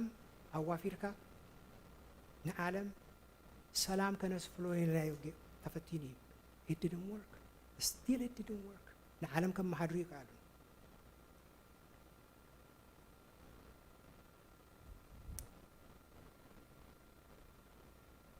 The Antichrist ወይን ከዓ ፀረ ክርስቶስ ነዛ ዓለም እዚኣ ኣብ ሓደ ቅርዓት ክእትዋ ይኽእል ዶ? ኣብ ሕቶ እዚ ንዓለም ኣብ ሓደ ምምሕዳር ክእቱ ይከኣሎ ድዩ? ክልተ ረቑሒታት ክህበኩም እዩ። እዚአን እንተ ዳ ሒዝኩም እኹላትን ዝሰበኽክዎ ዝተዛረብክዎ ዘበለ ተሰማሚሕኩም ክኸውን ይኽእል ኣይተሰማማዕኩምን ብዳዝ ማለት እዚአን ክልተ ሓዙ። ፀረ ክርስቶስ ንዓለም ክቆፃፀር እንተ ዳ ኮይኑ two things must happen. ክልተ ነገራት ክመልአ ኣለዎ። Number 1, ፀረ ክርስቶስ ብትኽክል ነዛ ዓለም እዚኣ ክቆፃፀር እንድሕር ኮይኑ ነቲ ንዑ ዝዓግድ ከኣል ኣለዎ። ሪስትሬን ዝገበሮ ሓይሊ ኣለዎ። መን እዩ ሪስትሬን ዝገብሮ ዘሎ? The Holy Spirit. The Holy Spirit is holding him.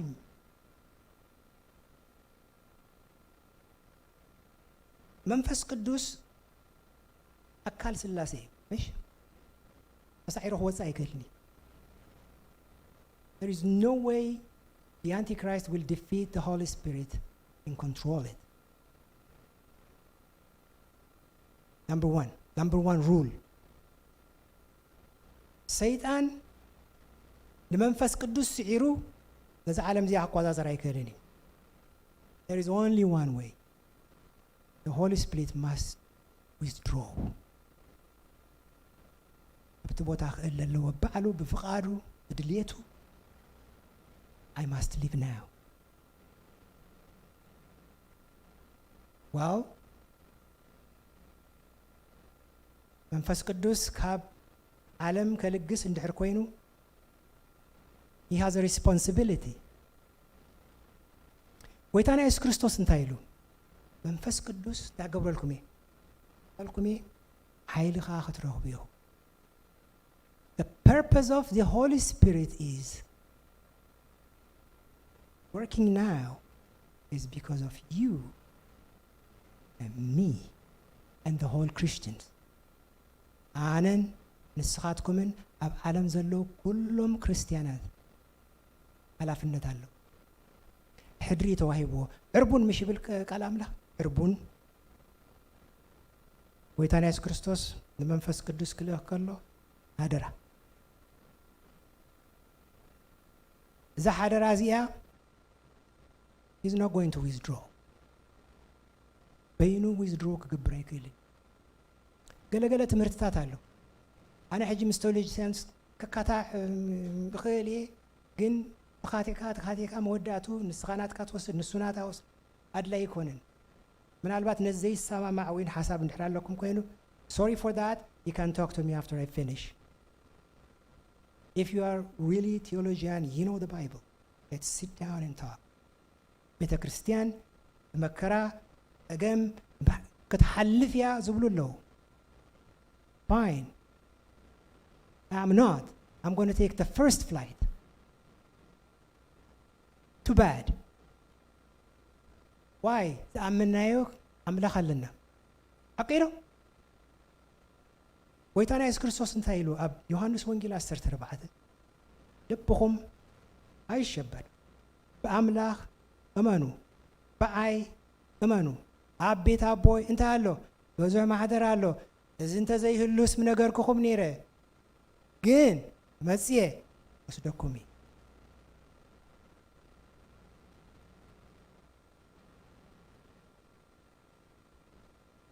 ተኻለይቲ ነጥቢ ተኻለይቲ ኸይዴ ጎይታና ኢየሱስ ክርስቶስ ንቤተ ክርስቲያን ክምስርት ከሎ እንታይ ኢሉ በቲ ናይ ኣምሓርኛ እንታይ ይብል የገሃነም ደጆች ኣይቋቋም ገሃነም ክኸፈት እንዲ ቤተ ክርስቲያን ግን ሶሪ I'm going to leave ክትብል I'm not going to participate in this nonsense ስለምንታይ ይመስለኩም ክርስቲያናት እንተዳ ነዚ ጸገም እዚ ንሓልፍ እንድሕር ኮይና you know how many Christians are in the world born again over 500 million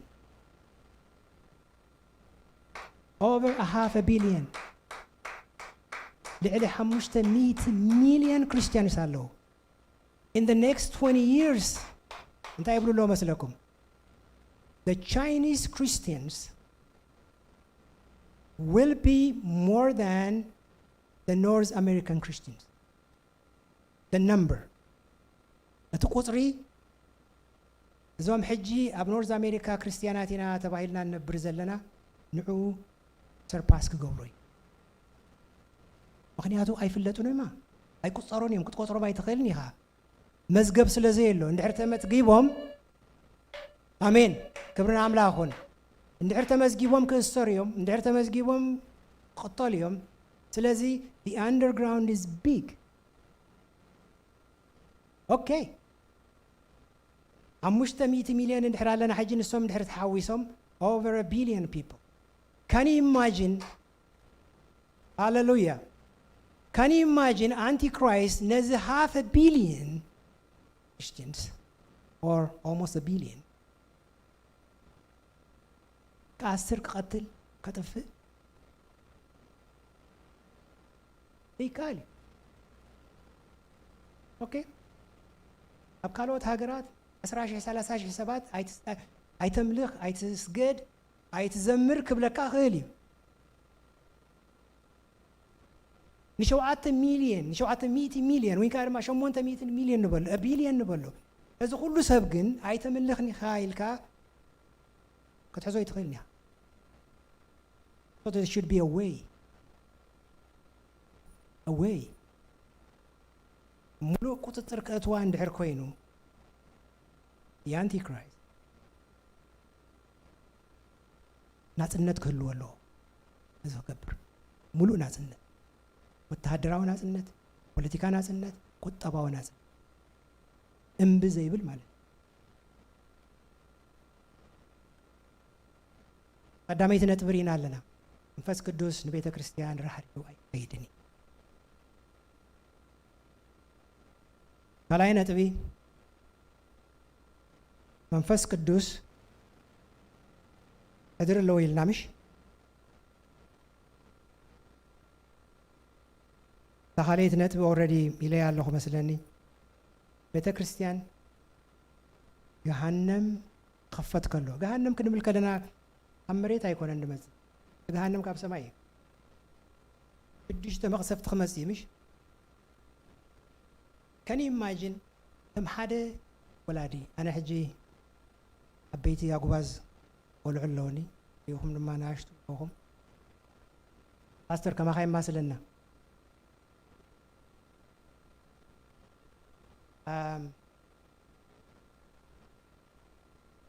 أنت هاجر أنت هاجر بس أنت هاجر كوينات كتقبر ندحر كوينا. What do? The first thing you do is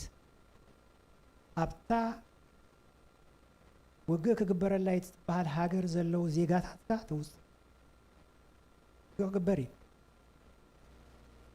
قدم إمباسي خات نجر بستعمل قصة زياي ترددنا لنا سلازي إمباسينا خنحاسينا إمباسينا قدم محساونا جن ثم أبالاتنا بمولهم تكبهم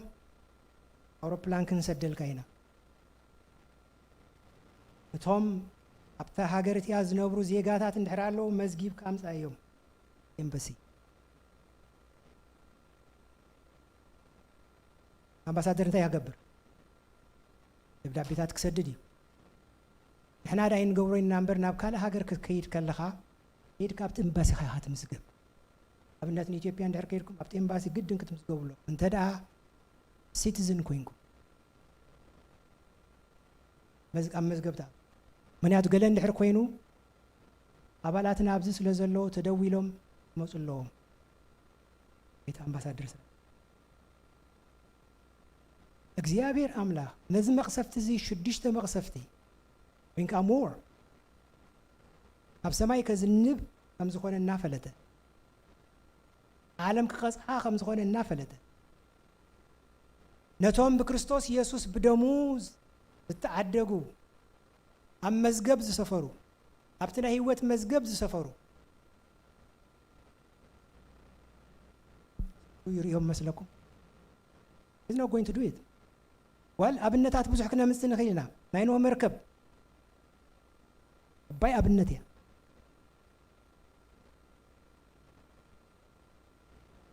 حزب إسرائيل أيه بحري أساقيرون we can say more أبنتي أنا كما بوسي تاجزاي يابير حلو واجن حوي كم زمس النافلة دكاي دكي سوم الله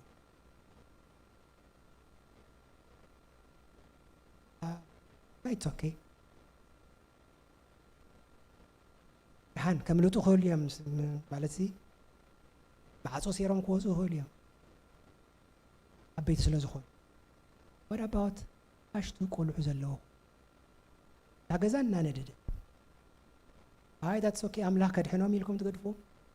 I don't think so. The first thing I do is I'll grab them and run. That's human nature. أجزاء كم تندل النافلة دكاي حزة كوفا يبلني. كي حزة وات أجزاء خات ندل.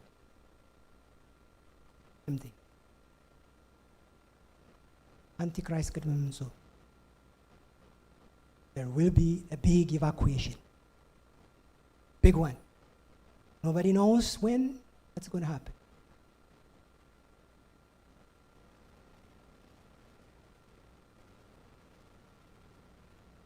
لذي إذا خوني لنا نخن آمن دحر بايتارينا مش 4 منقستات كما ساينيلو كلنا حدي لا تعرف هذا الله زاد حبي نبر الله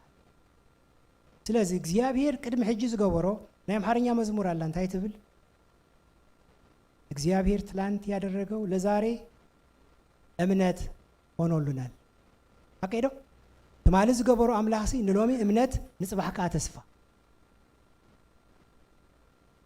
መዝሙር ረሲዕ ዝገርመኩም ፕሮግራም መርሓይ ኮይኑ ነይሩ 10 ዓመት ግን 15 ዓመት ናብቶም ናይ ጻዓዱ ምስከድኩሲ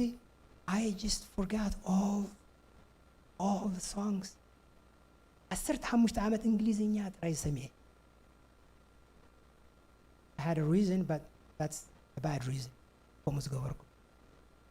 الجوالات محارنيون تتقرينيون. ما قدم جرامايلك غيرك الزارة بالندي. Otherwise, I can't. It doesn't flow. بسرعة بايكد الليني. What am I saying is, what's going to happen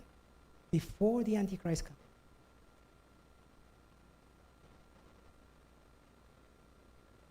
ቤተ ክርስቲያን ከይዳለሁ ኣብ ሙሉእ ቁፅፅሩ ከእትዋ እንድሕር ኮይኑ ቤተ ክርስቲያን ናይ ግድን መንፈስ ቅዱስ ከልግስ እንድሕር ኮይኑ ሪስትሬንድ ገብር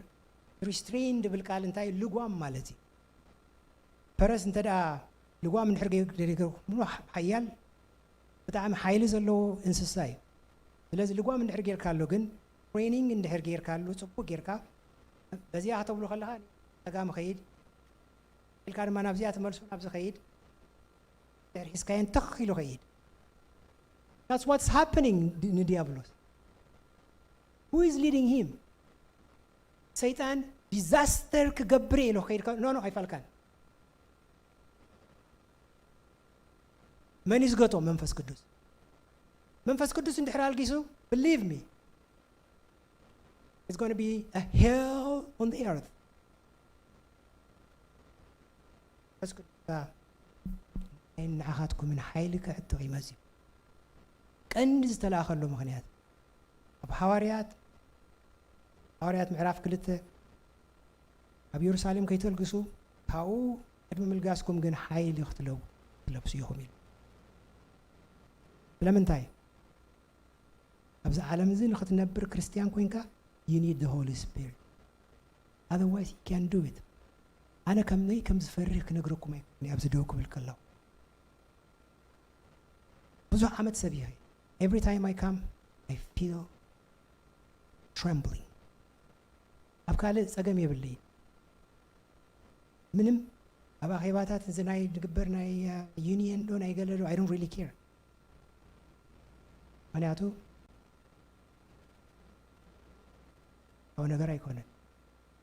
ኮይኑ ኣይኮይኑ ብዘይገድ እዚ ግን ፍርሃካ እዩ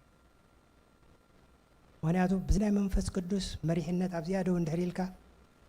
you will give an account እንዴ ኣምላኽ ኣዝበልካያ ኣነ ይበልክዋን ክብለክ ኣዝተዛረብካያ ኣነ ይበልክዋን ክብል እተተላ ስለዚ ቢሊግራሃም ኮም ኢሎም መጽሓፎም ናቶም ባዮግራፊ ስለዘንበብኩ ንስሳ ዓመት ኣገልጊሎም ኤቭሪ ታይም ኢሎም መድረክ ክወፅእ ከለኹ የጋረይ ብርኪ ይድሕዘኒ ቢሊግራሃም ዝኣክል ሰባይ 60,000 50,000 people ኣብ ዓብይ ስቴድዮም ዘብኽ ሰባይ I feel trembling ኢሉ የጋረይ ኣብዚኣ ምስ መጽኣኮ ግን ኩሉ ፀጥ ይብል ኢሉ ክብርን ኣምላኽ ኣብዚ ደው ክትብል ከላ ዝመፅእ ሓይሊ እዚ ይበሃል ክብርን ኣምላኽ Are you ready? Are you ready to go home? Not your home to eat lunch. I'm saying to go home forever. Jesus is coming. ይመጽእ ኣሎ ጐይታ ተጠቕሊላ እያ ዘላ It's all finished. ሰዓት ይባር ቅድሚ እቲ አንታይ ክራይስት ምምፁ must go home. I want to go home. ሞት ኣይኮንኩን ዝትብለ ዘለኹ I want to leave. ሕጂ 15 ዓመት ክሰርሕ እየ ድብል ዘለኹ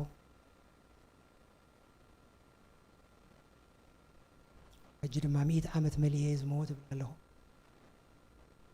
ክብርን ኣምላኽ ኾን እዚ ግን ትምኒት እዩ ግን ናይ ዘለኣለም ሂወት እና and Jesus is coming.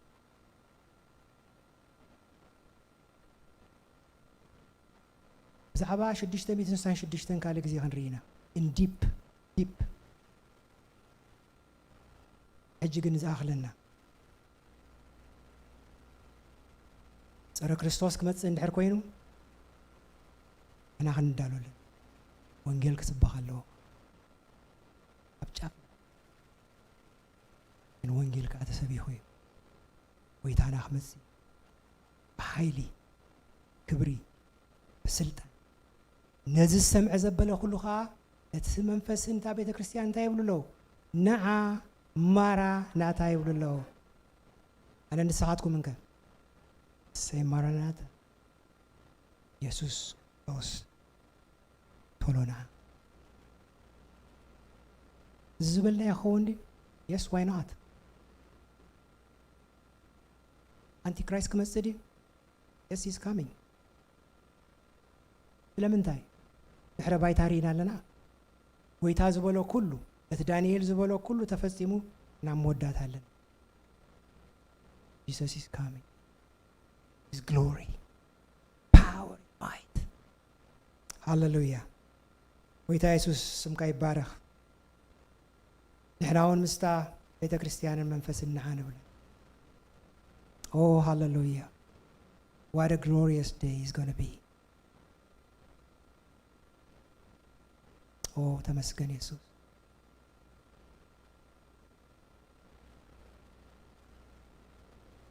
መንፈስ ቅዱስ ይግፈን ርዳና ነዚ ዘመን እዚ ክንሓልፍ ናብቲ ዘይሓልፍ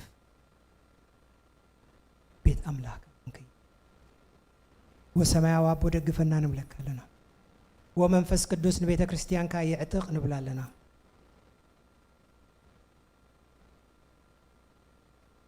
hallelujah we give you glory we give you worship ይግባካ ስለዝኾነ እቲ ማሕተም ክትፈትሕ ብቑዕ ኢኻ ኢሎም እወ ብቑዕ ኢኻ ማሕተም ክትፈትሕ ብቑዕ ኢኻ በይንኻ ብቑዕ ሃሌሉያ ሃሌሉያ ሃሌሉያ ሃሌሉያ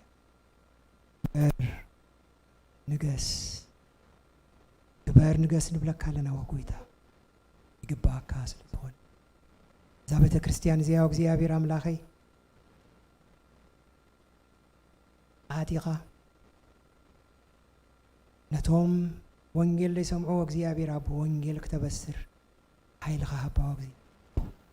ደግፈና ንብለካ ኣለና ወሰማያዊ ኣምላኽ ርድኣና ንብለካ ኣለና ወሰማያዊ ኣቦ ኣኹን ንብለካ ኣለና ወእግዚኣብሔር ኣምላኽ ሃሌሉያ ንብላ ኣለና ማራናታ ንብላ ኣለና ክርስቶስ ኢየሱስ ቶሎና ክብርን ምስጋናን ዕብየትን ኩሉ ይግባእካ እዩ ኣብ ዘለዓለም ሳብ ዘለዓለም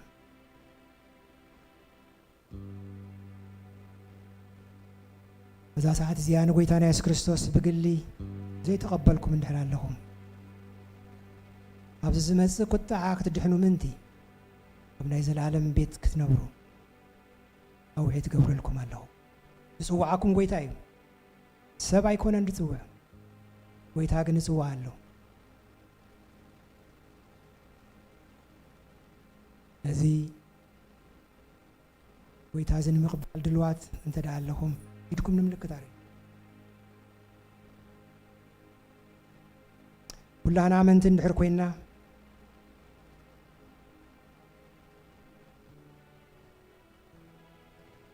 ንጎይታ ከም ግቡእ ንስዓቦ መዓልቲ ሓፂር እዩ there is no time don't play game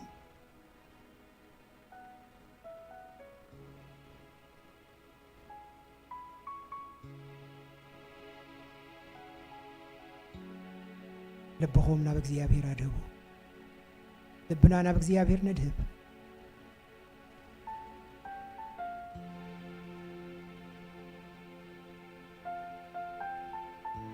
ልብና እና የዳውና ዘርጊህና ንእግዚአብሔር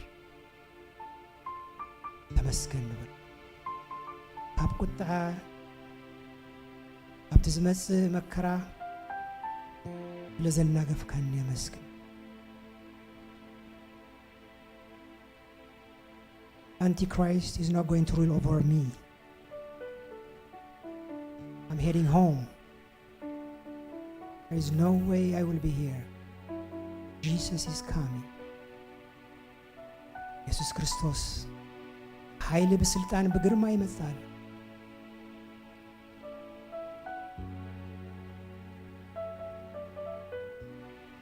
Let us worship Him with all our heart. بكل حيلنا بكل لبنا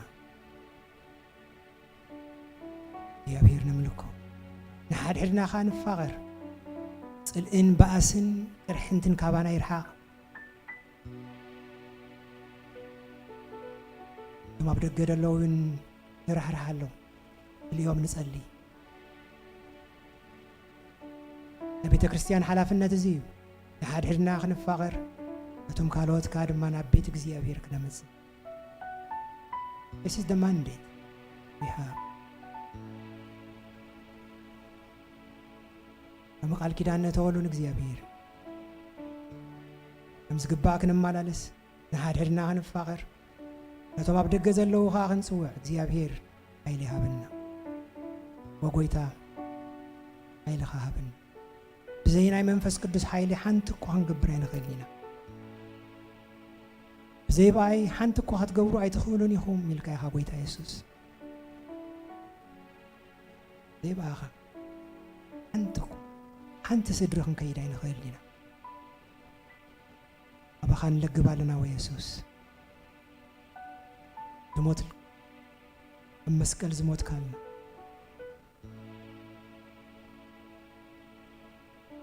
ደምካ ዘፍስስካ ታሪኻ ዘውፃእካና ኣብ ሕጂ ዝደግፍካን ነመስግነካን ዕብየት ይግባእካ ስልጣን ይግባእካ ግርማ ይግባእካ በይንኻ ንገስ ንብለካ ኣሎና ሃሌሉያ ንገስ ኣብ ቤትና ንገስ ኣብ ማሕበርና እውን ኣይኮነትን ማሕበርካ ያወ ጎይታ ኢየሱስ ኣብ ማሕበርካ ንገስ ኣብ ማእከልና ንገስ ኣብ ቤትና ንገስ ኣብ ዘለናዮ ኩሉ ንገስ ኣብ ስራሕና ንገስ ኣብ ህይወትና ንገስ ንጉስና ንስኻ ኢኻ We will never bow down to the Antichrist. ስገደልካ ዝግባእካ ንስኻ በይንኻ ወዲ ኣምላኽ ኢኻ ሃሌሉያ ተባረኽ ልዕል በል ኣብ ዘለዓለም ክሳብ ዘለዓለም ስም ኢየሱስ ጸሎትና ስለሰማዕካ ኣቦና ነመስግነካ ኣሎና አሜን ሃሌሉያ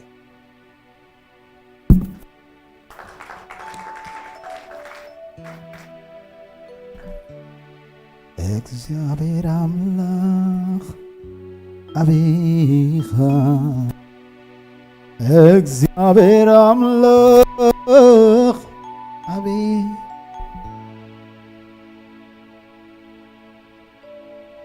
እግዚአብሔር አምላክ አቢኻ እግዚአብሔር አምላክ አቢ ኃያል እግዚአብሔር አምላክ ኃያል ኢኻ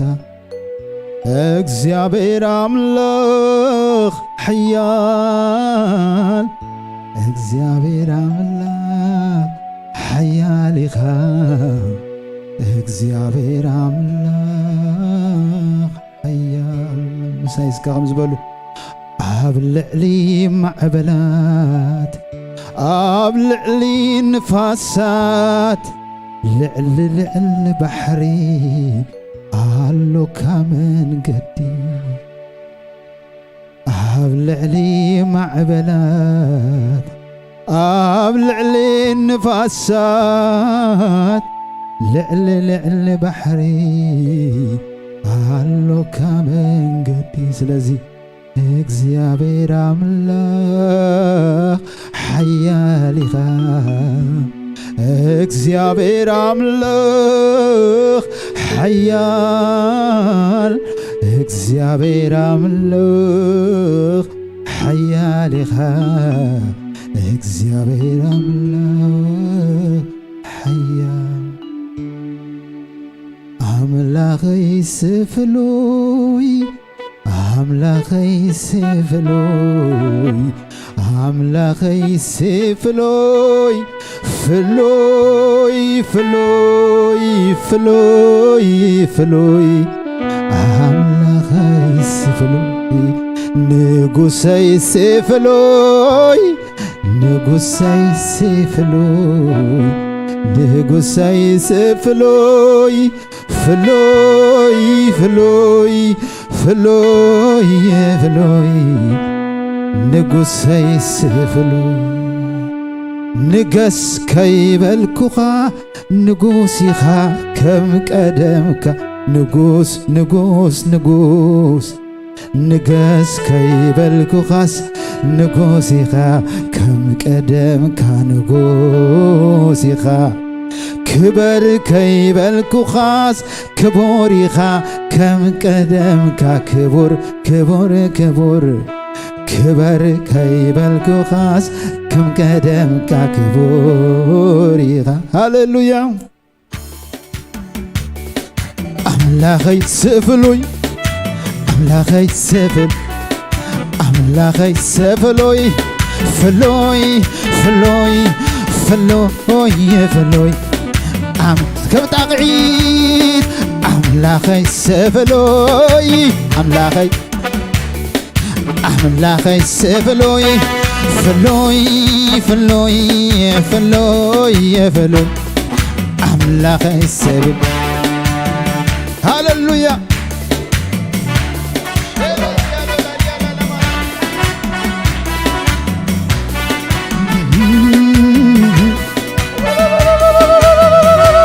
ሽብሸባ ኣብ ልዕሊ ማዕበላት ኣብ ልዕሊ ንፋሳት ልዕሊ ልዕሊ ባሕሪ ኣሎካ መንገዲ ኣብ ልዕሊ ንፋሳት ኣብ ልዕሊ ማዕበላት ልዕሊ ልዕሊ ባሕሪ ኣሎካ መንገዲ ኣብ ልዕሊ ማዕበላት ኣብ ልዕሊ ንፋሳት ልዕሊ ልዕሊ ባሕሪ ኣሎካ ኣምላክ እግዚአብሔር እግዚአብሔር አምላክ አቢኻ እግዚአብሔር አምላክ አቢ እግዚአብሔር አምላክ አቢኻ እግዚአብሔር አምላክ አቢ እግዚአብሔር አምላክ እግዚአብሔር አምላክ ኃያል ኢኻ እግዚአብሔር አምላክ ኃያል እግዚአብሔር አምላክ ኃያል ኢኻ እግዚአብሔር አምላክ አቢ አቢ እግዚአብሔር አምላክ አቢኻ ሃሌሉያ እግዚአብሔር አምላክ አቢ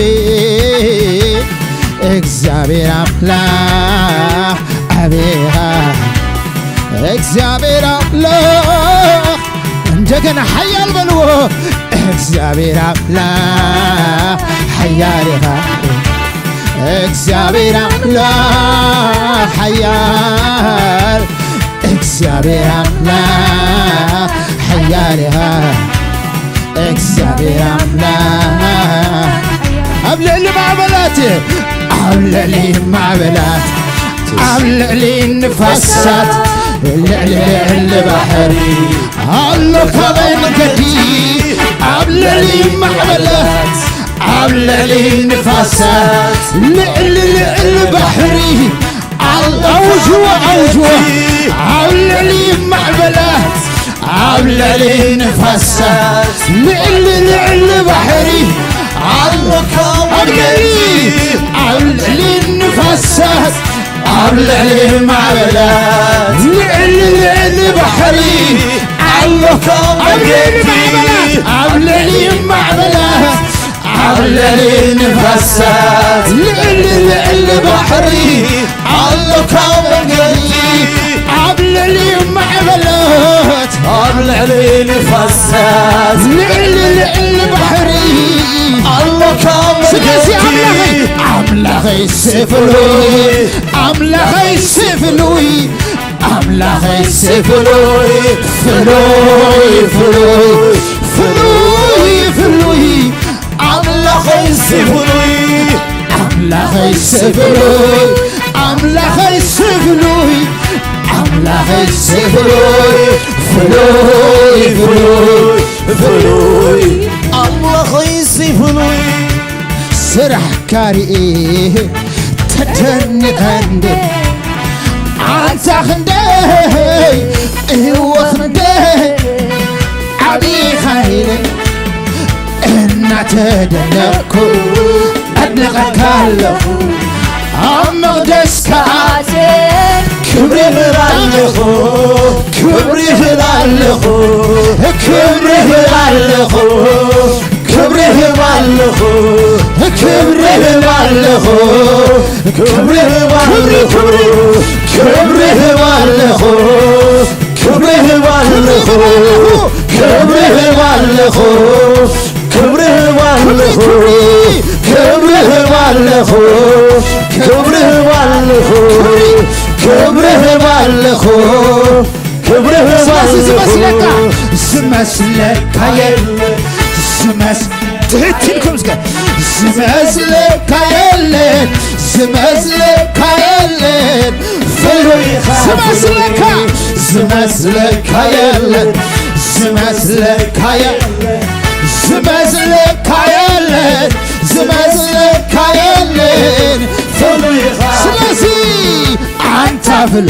አንታፍሉ አንታፍሉ አንታፍሉ አንታፍሉ አንታፍሉ እልልታ ጠሪ እምሰይደር ፍሉ ይኻ ኢየሱስ ናምበር ፍሉ ይኻ ኢየሱስ ናምበር ፍሉ ይኻ ኢየሱስ ናምበር ኢየሱስ ኢየሱስ ናምበር ፍሉ ይኻ ኢየሱስ ናምበር ፍሉ ይኻ ኢየሱስ ናምበር ፍሉ ይኻ ኢየሱስ ኢየሱስ ናምበር ኢየሱስ ናምበር ፍሉይኻ ኢየሱስ ናምበር ፍሉይኻ ኢየሱስ ናምበር ኢየሱስ ኢየሱስ ናምበር ፍሉይኻ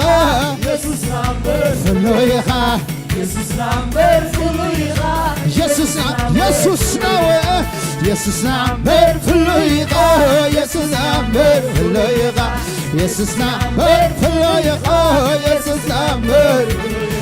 ዝመስለካ የለ ዝመስለካ የለ ዝመስለካ የለ ዝመስለካ የለ ዝመስለካ ዝመስለካ የለ ዝመስለካ የለ ዝመስለካ የለ ዝመስለካ የለ እንደገና ዝመስለካ ዝመስለካ የለ ዝመስለካ የለ ዝመስለካ የለ ዝመስለካ የለ ዝመስለካ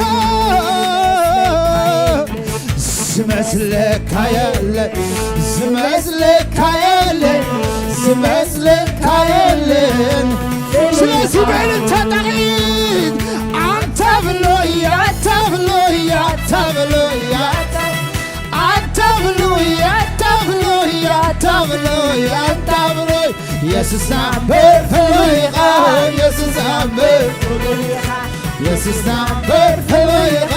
ኢየሱስ ናምበር ፍሉይኻ ኢየሱስ ናምበር ፍሉይኻ ኢየሱስ ናምበር ፍሉይኻ ኢየሱስ ናምበር ፍሉይኻ ኢየሱስ ናምበር ስምካ ንዓይ ሓይለዩ ስምካ ንዓይ ክብረዩ ስምካ ንዓይ ሓበነዩ ስምካ ንዓይ እንደዩ ስምካ ንዓይ ሓይለዩ ስምካ ንዓይ ክብረዩ ስምካ ንዓይ ሓበነዩ ስምካ ንዓይ ትብዓተዩ ስምካ ንዓይ ሓይለዩ ስምካ ንዓይ ክብረዩ ስምካ ንዓይ ሓበነዩ ስምካ ንዓይ ስለዚህ ነው መወዳታ አንተ ብሎይ አንተ ብሎይ አንተ ብሎይ አንተ ብሎይ አንተ ብሎይ አንተ ብሎይ አንተ ኢየሱስ ናምበር ፍሉይኻ ኢየሱስ ናምበር ፍሉይኻ ኢየሱስ ናምበር ፍሉይኻ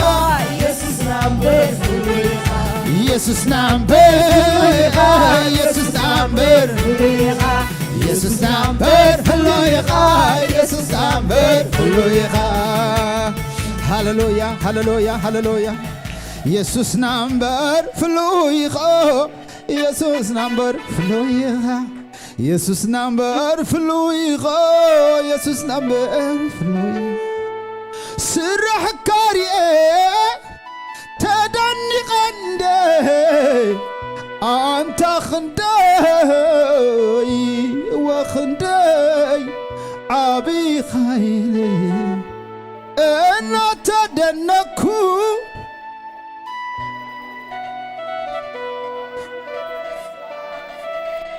ክብርህ ባለኾ ክብርህ ባለኾ ክብርህ ባለኾ ክብር ብላለኹ ክብሪ ብላለኹ ክብሪ ብላለኹ ወክብሪ ብላለኹ ክብሪ ክብሪ ክብሪ ክብሪ ክብሪ ብላለኹ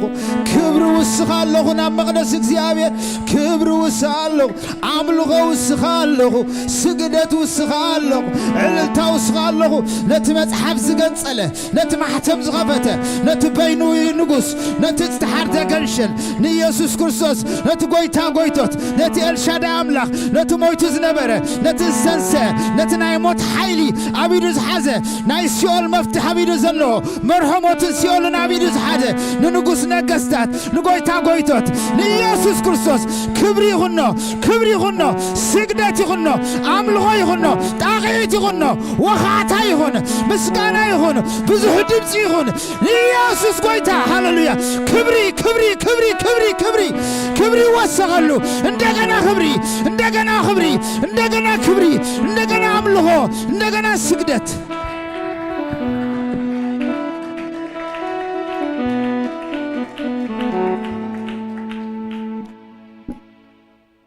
ሚን ኮፍ ክንብልና እግዚአብሔር ይመስገን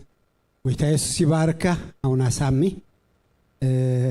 ከምኡን አውና ጆን ሽማግለ ጆን እግዚአብሔር ይባርካ ጎይታ ኢየሱስ ዓዚዝ ይባርካ ጎይታ ኢየሱስ ይመጻሎ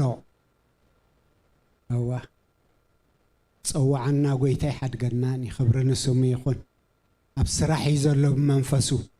መንፈሱ ኸ ማሕደሩ ቤተ ክርስቲያን ማሕደሩ ንሕና ኢና ስለዚ ጎይታ ታናይ መወዳእታ መለኸት ክትንፋሕ ከላ መንፈስ ቅዱስ ከመይ ገይሩ ከምዚ ውንጭፈና ይንፈልጥን ግን ናብቲ ጸዋዕና ጎይታ ኣብ ኣየር ክንቅበሎ ክንጠቂና እግዚአብሔር ይመስገን እግዚአብሔር ይመስገን ጎይታና ኢየሱስ ክርስቶስ ምእንቲ ማሕበሩ ሙሉእ ዋጋ ከፊሊ ብዘይ ኣበር ብዘይ መንቅብ ብዘይ ሕፍቲ ፍጽምትን ቅድስትን ክትከውን ገዛእ ርእሱ በጃአ ሃበ ካብቲ ክርስቶስ ዝሃቦ በጃ ንላዕሊ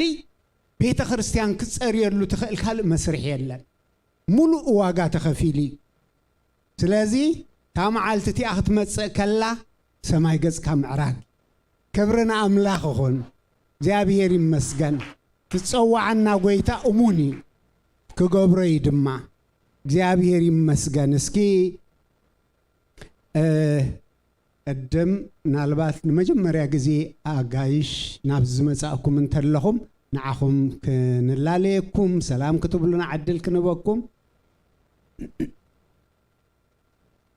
ምልክት ክትቡና መጀመርያ ጊዜ ናብ ዝመጸእ ጋሻ እንተሎ ሰላም ክትብሉና ሽምኩም ነጊርኩም ካበይኩም ዝመጻእኩም ንሕና ኸ እንቋዕ ድሓን መጻእኩም ክንብለኩም እሺ የብልና እንዲና ማሲሞ አራይሽ እግዚአብሔር ዝተመስገነ ይኹን ኦኬ አላ ብዝሓን ተሓብ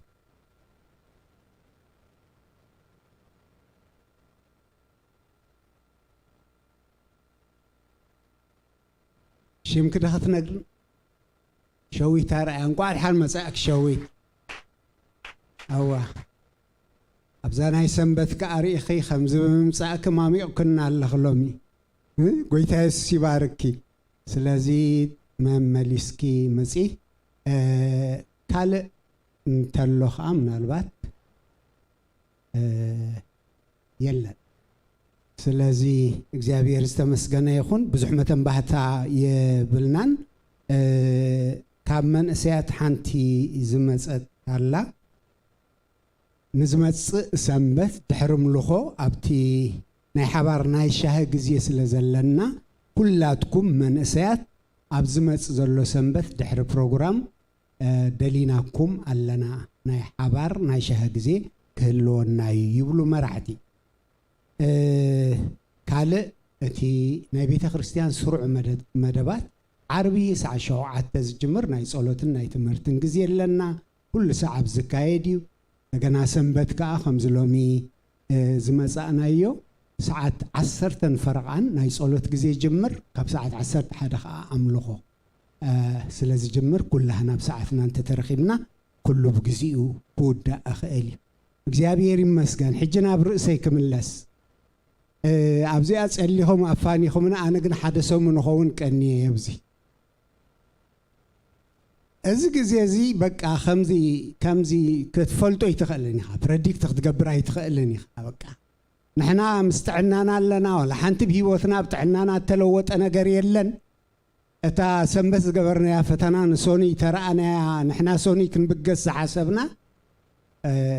ክልቴናስ በቀይሕ ፖዚቲቭ ይኹም ዝብል ዘገርም ነገር ግን ምንም ነገር የለና ባና ድሓር ዋ ክልቴና እግዚአብሔር ልብና ሓልዩ ድፍኢልና ንኣምላኽ ኣመስጊና እዩ እግዚአብሔር ብኩሉ ግብሩ ጻድቂ እቲ ሕማም ኣባና ክስልጥን ኣይፈቀደን ንዓና ክጎድእ ኣይፈቀደን እግዚአብሔር ስለዚ ዋ እቲ መርዓው ኣቲሎ መርዓት ኣብኡላ መርዓው ተስተርፍከ እቲ ቀንዲ ማለት እዩ ንሕና ብምትራፍና ዝጎድል ነገር የለ ኣምላኽ ጥራይ መስኦም ይኹን እግዚአብሔር ናህና ጎደሎ ሸፊኑ ኣማዕሪጉ ኣጸቢቕ ክገብሮ ክእል ኢልና ንኣምላኽ ኣመስጊና እግዚአብሔር ከልክ ሓለፋ ትጽቢትና ከምኡ ኮይኑ ትመርዓ ሓሊፍ እግዚአብሔር ዝተመስገነ ይኹን እግዚአብሔር ሰናዩ ስለዚ ሓደ ሓው ኣብዚ ሓውና መንግስቲ ሰብ ካልኣይ ቀብሪ ገብር ስኻትኩም ካልኣይ መርዓት ተገበርኩም እንታይ ኣለዎ ኢሉና ሓውቂዩ ሰብ ኣኪቡ እኳ ካልኣይ ቀብሪ ኢሉ ዝበክሲ ሰብ ኣኪብካ ካልኣይ መርዓልካ እንተመስግንካ ንኣምላኽ ስለዚ ኣብቲ መልሲ ተጸቢዮና መልሲ ከዓ ብሓባር ኮይና ንእግዚአብሔር ኣምሊኽና ንእግዚአብሔር ኣመስጊና እግዚአብሔር ሰናይ ስለዝገበረልና ክብር ንስሙ ይኹን ካልእ ኣብቲ ዝጸናሕክዎ ኣብ ናይ ክልተ ናይ ኤርትራ ማሕበራት ተኻፊለ ብሓደ ገልጊለ መራሕቲ ናይተን ኣብ ኣዲስ ኣበባ ዘለዋ ናይ ኤርትራ ቤተ ክርስቲያናት ከዓ ቶም ቦርድ ረኺቦም ምስኦም ግዜ ሕሊፈ ነይረ ጽቡቕ ነገር እዮም ነጊሮምኒ 19 ዝኾና ናይ ኤርትራ ማሕበራት እሲ ብሕብረት ኣብ ኣዲስ ኣበባ ኣለዋ ዘገርም ነገር እዩ ኩሎም መንእሰያት የሜ ኣነ ዝተኻፈልኮ ሓደ ቸርች ነይሩ ዘገርም እግዚአብሔር ዝሃቦም ጸጋ በቲ ዘካፍልዎ ቃል ብጣዕሚ የተመሲጠ ስለዚ ከምዚ ኢሎም ተሓቂፎም ብሓንሳእ ይኸድለው ክሳብ 30 ዝበጽሐ ቸርችታት ናይ ኤርትራውያን ጥራይ ተተኺለን ከም ዘለዋ ወይ ፕላንትድ ኮይነን ከም ዘለዋ ሰሚዐ ግን ቀስ እናበሉ የእትውወን ኣሎ ክሳብ ሕጂ ግን 19 ኣለና ንእከቢና ናይ ሓባር ኮንስቲቱሽን ኣለና ብሓባር ከዓ ትምህርቲ ንወስድ ተፈላለየ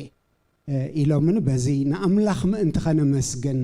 ህዝብናሲ ዋላ ብብዙሕ ኣደራ ኣሕለፍ እግዚአብሔር ግን ኣይገደፎን እግዚአብሔር ግን ክእክቦ ጸግዕ ክኾኖ መንበሪ ክኾኖ ኣለይቲ ከተሰኣሉ ነርኢ እግዚአብሔር ይመስገን መንእሰያት ክጋገ ይኽእሉ እዮም ብስምዒት ሓደ ነገራት ክገብሩ ክእሉ እዮም ግን ብስል ዝበሉ ከዓ መንጎኦም ስለ ዘለው እናሓቆፉ እናቕንዑ ጽቡቕ ይካየድ ኣሎ እግዚአብሔር ዝተመስገነ ይኹን ኣብታ ሓንቲ ዝኸድክዋ ናይ ኤርትራ ቤተ ክርስቲያን ከዓ ንኽብሪ እግዚአብሔር እዩ ዝነገረኩም እቲ ናይ ሸዓ መዓልቲ ቃል ዘካፍል ዝነበረ ወደይ ነይሩ እግዚአብሔር ዝተመስገነ ይኹን እንታይ ለዚ ከምቲ ኮፊለስ እቲ እግዚአብሔር ዝገበሮ ክርኢ ከለኹ ትዝሃቦ ጸጋ ብዕድመ ንእስነቱ 8 ዓመት ዝኣክል ካባይ ተፈሊ ኣነ ዕብየ ነዝብፅሐዮ ክብል ኣይክእልኒ ክብሪ ኩሉ ንእግዚአብሔር ይኹን እግዚአብሔር እዩ ኣብዚ ኩሉ ምፍልላይ ኣቦ ኮይኑ ኣታትዩ ዕብዩ ኮስኪሱ ናብ መድረኽ ኣብፅሕዎ እግዚአብሔር ተመስገነ ይኹን በቲ ንጓለይ ኣነ መዓስያ ትመጽእ ኢልና ከም ወለድ ንሻቐል ብዙሕ ተሓስብ እግዚአብሔር ኣብ ስደት ትንቡር ከይተርፋ በመዓርግ በኽብሪ ኣመርዒዋ እግዚአብሔር ተመስገነ ይኹን ንሕና ንሓስቦ ካልእ እግዚአብሔር ዝመደቦ ጽቡቕ ከዓ ኣሎ ኣምላኽ ይመስገን ልዕሊ ትጽቢትና ልዕሊ እምሮና እሞ ናብ ተወደይ ክመልሰኩም ልክዕ ከምቲ ዳዊት ንጉስ ዳዊት እሲ ወዱ ንጉስ ሰሎሞን ምስ ነገሰስ ብህይወት ከለኹ ኣብ ዙፋነይ ዝቕመጥ ወዲ ሂቡኒ ኣምላኽ እስራኤል ወዲ ሂቡኒ እንተይ ስለ ዝረኣያሲ ክብሪ ንዕኡ ይኹን ዝብል ቃል ናብ ልበይ መጺኡ ንኣምላኽ ኣመስጊነ ኣነ እውን እግዚአብሔር ዝተመስገነ ይኹን ከምቲ ንዓይ ሰናይ ዝገበረለይ ብደቅኹም ትሻቐሉ ኣቦታት ኣዴታት ትህልው እንዲኹም እግዚአብሔር ጥራይ ተስፋ ግበሩ ንኹነታት ኣይተርኣዩ ዓቕምኹም ኣይተርኣዩ ብሓቂ ከም ወለድ ትስክፍታ ነይሩና እዩ ንሻቐል ነርና ኢና እንኳን ዶ ብትሕተይኹም ዘለውስ ካባና ርሒቆም ዘለው ንብዙሕ ነገር ዝተጋለጹ እግዚአብሔር ጽላል ኮይኑ መዕቆብ ኮይኑ ናይ ብሓቂ ኣብ ትሕቲ ክናፉ ሰዊርዎም ርኢና ክብሪ ንስሙ ይኹን እዚ ንዓና ከምኡ ዝገበረ እግዚአብሔር ንዓኻትኩም እውን ከምኡ ክገብር ይከኣል እዩ ተስፋኹም ኣብ እግዚአብሔር ኣንብሩ ሓደ መዓልቲ ከገርመኩም እዩ ከምቲ ንዓይ ዘገረመኒ ማለት ከገርመኩም እዩ እግዚአብሔር ንዓኹም مش الله قال أملاخ سي كمتي أب قبر هوريات 16 سي نزابيت زي أسلومي مدحان كون الله يبلغ زي أبيهر مسجد تبو إيدو مسحابه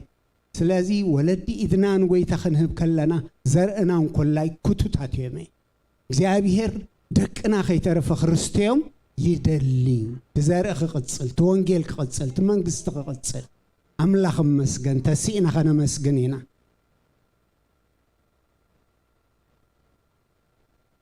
اسكنا مسجنون نقويتا هاليلويا نمسجنو سلت ذهب النقال بيت خريستيان دقيتا سيول أي حيلوان يمي بيت خريستيان رأساكو قويتايو رأساكو خرستوسيو قالوا خمز بلنا اتبو خرستوس يسوس أبيلو كاب عوت ناب عوت كاب كبري ناب كبر زمرحنا اجزي أبير سبحاتي خنو يبل هاليلويا كلنا هنا نجر زصبق بخرستوسيو بك كريستوس كاتفت سميلو سلاز خفلو كالكالي يبلنا هنا نجر هاليلويا እግዚአብሔር ንወዱ ይዝርኢ ወዱ ሕጅውን ኣብ ሰማያት ኣብ የማን ኣቦ ኮይኑ ስለይን ስለይኻትኩምን ስለማሕበሩ የማልድ ኣሎ ኣብ ፈተና ስለዘላ ማዕበል ስለዘላ ብዙሕ ነገር ተሐልፍ ስለዘላ ወይታ ኢየሱስ ስሊኣ የማልድ ኣሎ ናቱ ማልዶ ኣብ ቅድሚ እግዚአብሔር ቅቡል እዩ ስለዝና ሃና ነገር ውሑስ እዩ ምእማናን ምድጋፍናን ጥራይ ኣብ ጎይታ ይኹን ጎይታ ለኒ ጥራይ ነበል زحال يلي علني زي تاخذ زي دقس قواسا نفس لني حياواي قواسا علني نبل رأسنا خنري كبابينا خنري تسفاهن قرص نخيلينا نتسعره قويتا نتشمنا مزقبي وتصحفه قويتا كنذكر كنحسب كلنا جن لبنا بحاجوس فلق الله يبل تسفانا يحدث حيلنا يحدث كريستوس يسوس ما انتهم برتعيو كريستوس يسوس ما انتهم حيالي بلن قال أملاخ እግዚአብሔር ይመስገን سويدك منيو كم سبا يكونن نخلو نسب زعنقف سعيرو አብየማን አቦሎ ሰዓሪንሱ ሰዓር ዝኻ ጎይታይን ጎይታኹምንዩ ሃሌሉያ በጎይታ ደስ ይበለና በሰዓር ጎይታ ደስ ይበለና ዓቕምና ይንርአ ሁነታትና ይንርአ ነቲ ኣብ ዝፋን ዘሎ ጎይታ መድሓኒና ኣቦና ኣምላኽና ንዕኡ ንርአ ነቲ ኣይሓድገካን ዕሽሽውን ከቶ ኣይብለካን ዝበለ ኣይሓድገክን ዕሽሽውን ከቶ ኣይብለከን ዝበለ ክሳዕታ መዓልቲ ምግላጹ ክመርሐና እዩ ክሕልወና እዩ ውግእና ክዋጋኣልና እዩ ሃሌሉያ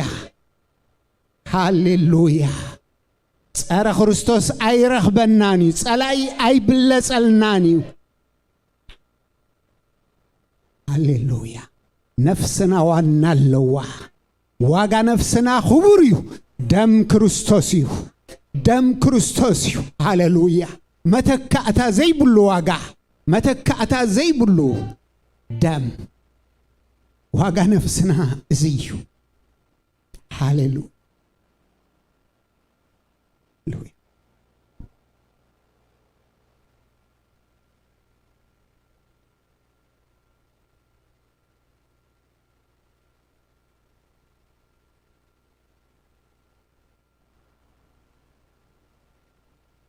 እግዚአብሔር አቦና ነመስግነካ አለና በዝማዓልት ዚካ አኪብካ እግዚአብሔር እነሆ በምልኾ እነሆ በቃልካ ቢልካ እነሆ በህላውነት መንፈስካ ቢልካ እግዚአብሔር ንልብና ስለዘረስረስካ እግዚአብሔር አምላኽ ተስፋና ስለዝሐደስካ እነሆ ጎይታይና አምላኸይን ከምቶም ዝተርፉ ዘይኮነስ በታ መዓልት ምጽአትካ ከምቶም ዝቁለቡ ከምቶም ዝንጠቁ بحاجوس بمزمور بعللتا زقبلوها كمኦም ስለዝኾና መንፈስ ቅዱስ ከ አቤትካ መንፈስ ቅዱስ ከ ኣብ ህይወት ነፍስ ወከፍ ቀጻሊ ኣብ ስራሕ ስለዘሎ ኣብ ምኹላዕ ስለዘሎ ኣብ ምልዋጥ ስለዘሎ ኣብ ምሕዳስ ስለዘሎ ኣብ ምጽራይ ስለዘሎ ኣብ ምፍጻም ስለዘሎ እግዚአብሔር ነመስግነካ ኣለና ኣብ ነፍስ ወከፍና ኣብዛም ሓበር እዚ ኣሰናይ ግብር ዝጀመር ካንስኻ ኢኻ ከም ተስፋ ቃልካ ክሳዕ ምጽአት ጎይታ ንስኻ እሙን ኮንካ ስለትምልኦ ነመስግነካ ኣለና ጎይታይን ኣምላኸይን ጽዋዕካና እሙን ኢኻሞ ጎይታይን ኣምላኸይን ብጻውዒትካ ኣይትጣዓስን ኢኻሞ ብሩኽ እግዚአብሔር ኣብ ደንቤኻ ንዘለዓለም ኣብ ቅድሜኻ ንዘለዓለም ስለንነብር ጎይታይን ኣምላኸይን ብዕሪን ቁንዑን መገዲ ስለትመርሐና ካብ ክፉእ ዘበለ ኩሉ ንስኻ ስለትስውረና ነመስግነካ ኣለና ጎይታ ክብር ኩሉ ንዓኻ ይኹን በዛ መዓልቲ እዚኣ ዘገልገሉና ቅዱሳን ኩሎም እግዚአብሔር ብዝርአ አገልግሎት ይኹን ብስውር አገልግሎት ከም ዝመቺና ወአምላኸየ ብጽሬት ብጽፈትና ኣኻ ብነጻነት ከነምልኽ ዝጽዓቱ ኩሎም እግዚአብሔር ንስኻ ክትባርኾም ንጽልለና በታ ነፍሶም እትደልዮ ዘበለ ነገር ኩሉ ከመጠን ሕያውነትካ ክትቀባበሎም ንጽልለና እነሆ ደቦም ከተስፍሕ መመሊስካ ጸጋ ከተብዝሓሎም ንጽልለና እግዚአብሔር ንህዝብኻ ባርኽ ሰላም ህዝብኻ ዕዙዝ ይኹን ህዝብኻ ብፍቕሪ ይጠመር ሰላም ህዝብኻ ወሓዚ ይኹን ኣብ ቤቱ ብሩኽ ይኹን ኣብ ግዳም ብሩኽ ይኹን ብደቆም ይቕሰኑ ብዘርኦም ይቕሰኑ ብኩሉ ነገሮም ቁሱናት ይኹኑ እግዚአብሔር ስለ ሰማዕካና ነመስግነካ ክብር ኩሉ በሰማይና ምድርን ንዓኻ ይኹን በተፍቅሮ ወድኻ በኢየሱስ ስም አሜን ሰላም ኪዱ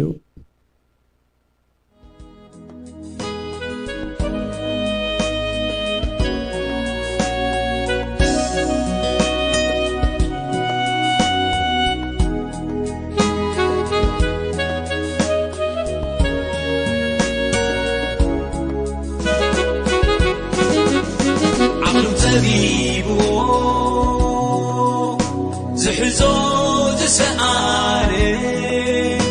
أبيتن أبدكن بغلو استحلل بركخ إلن يولدا كابتصار رنون يعرفا كم زبلك قالو زبركخ ليسوس آمينو صورو يلكس كم قمت تبت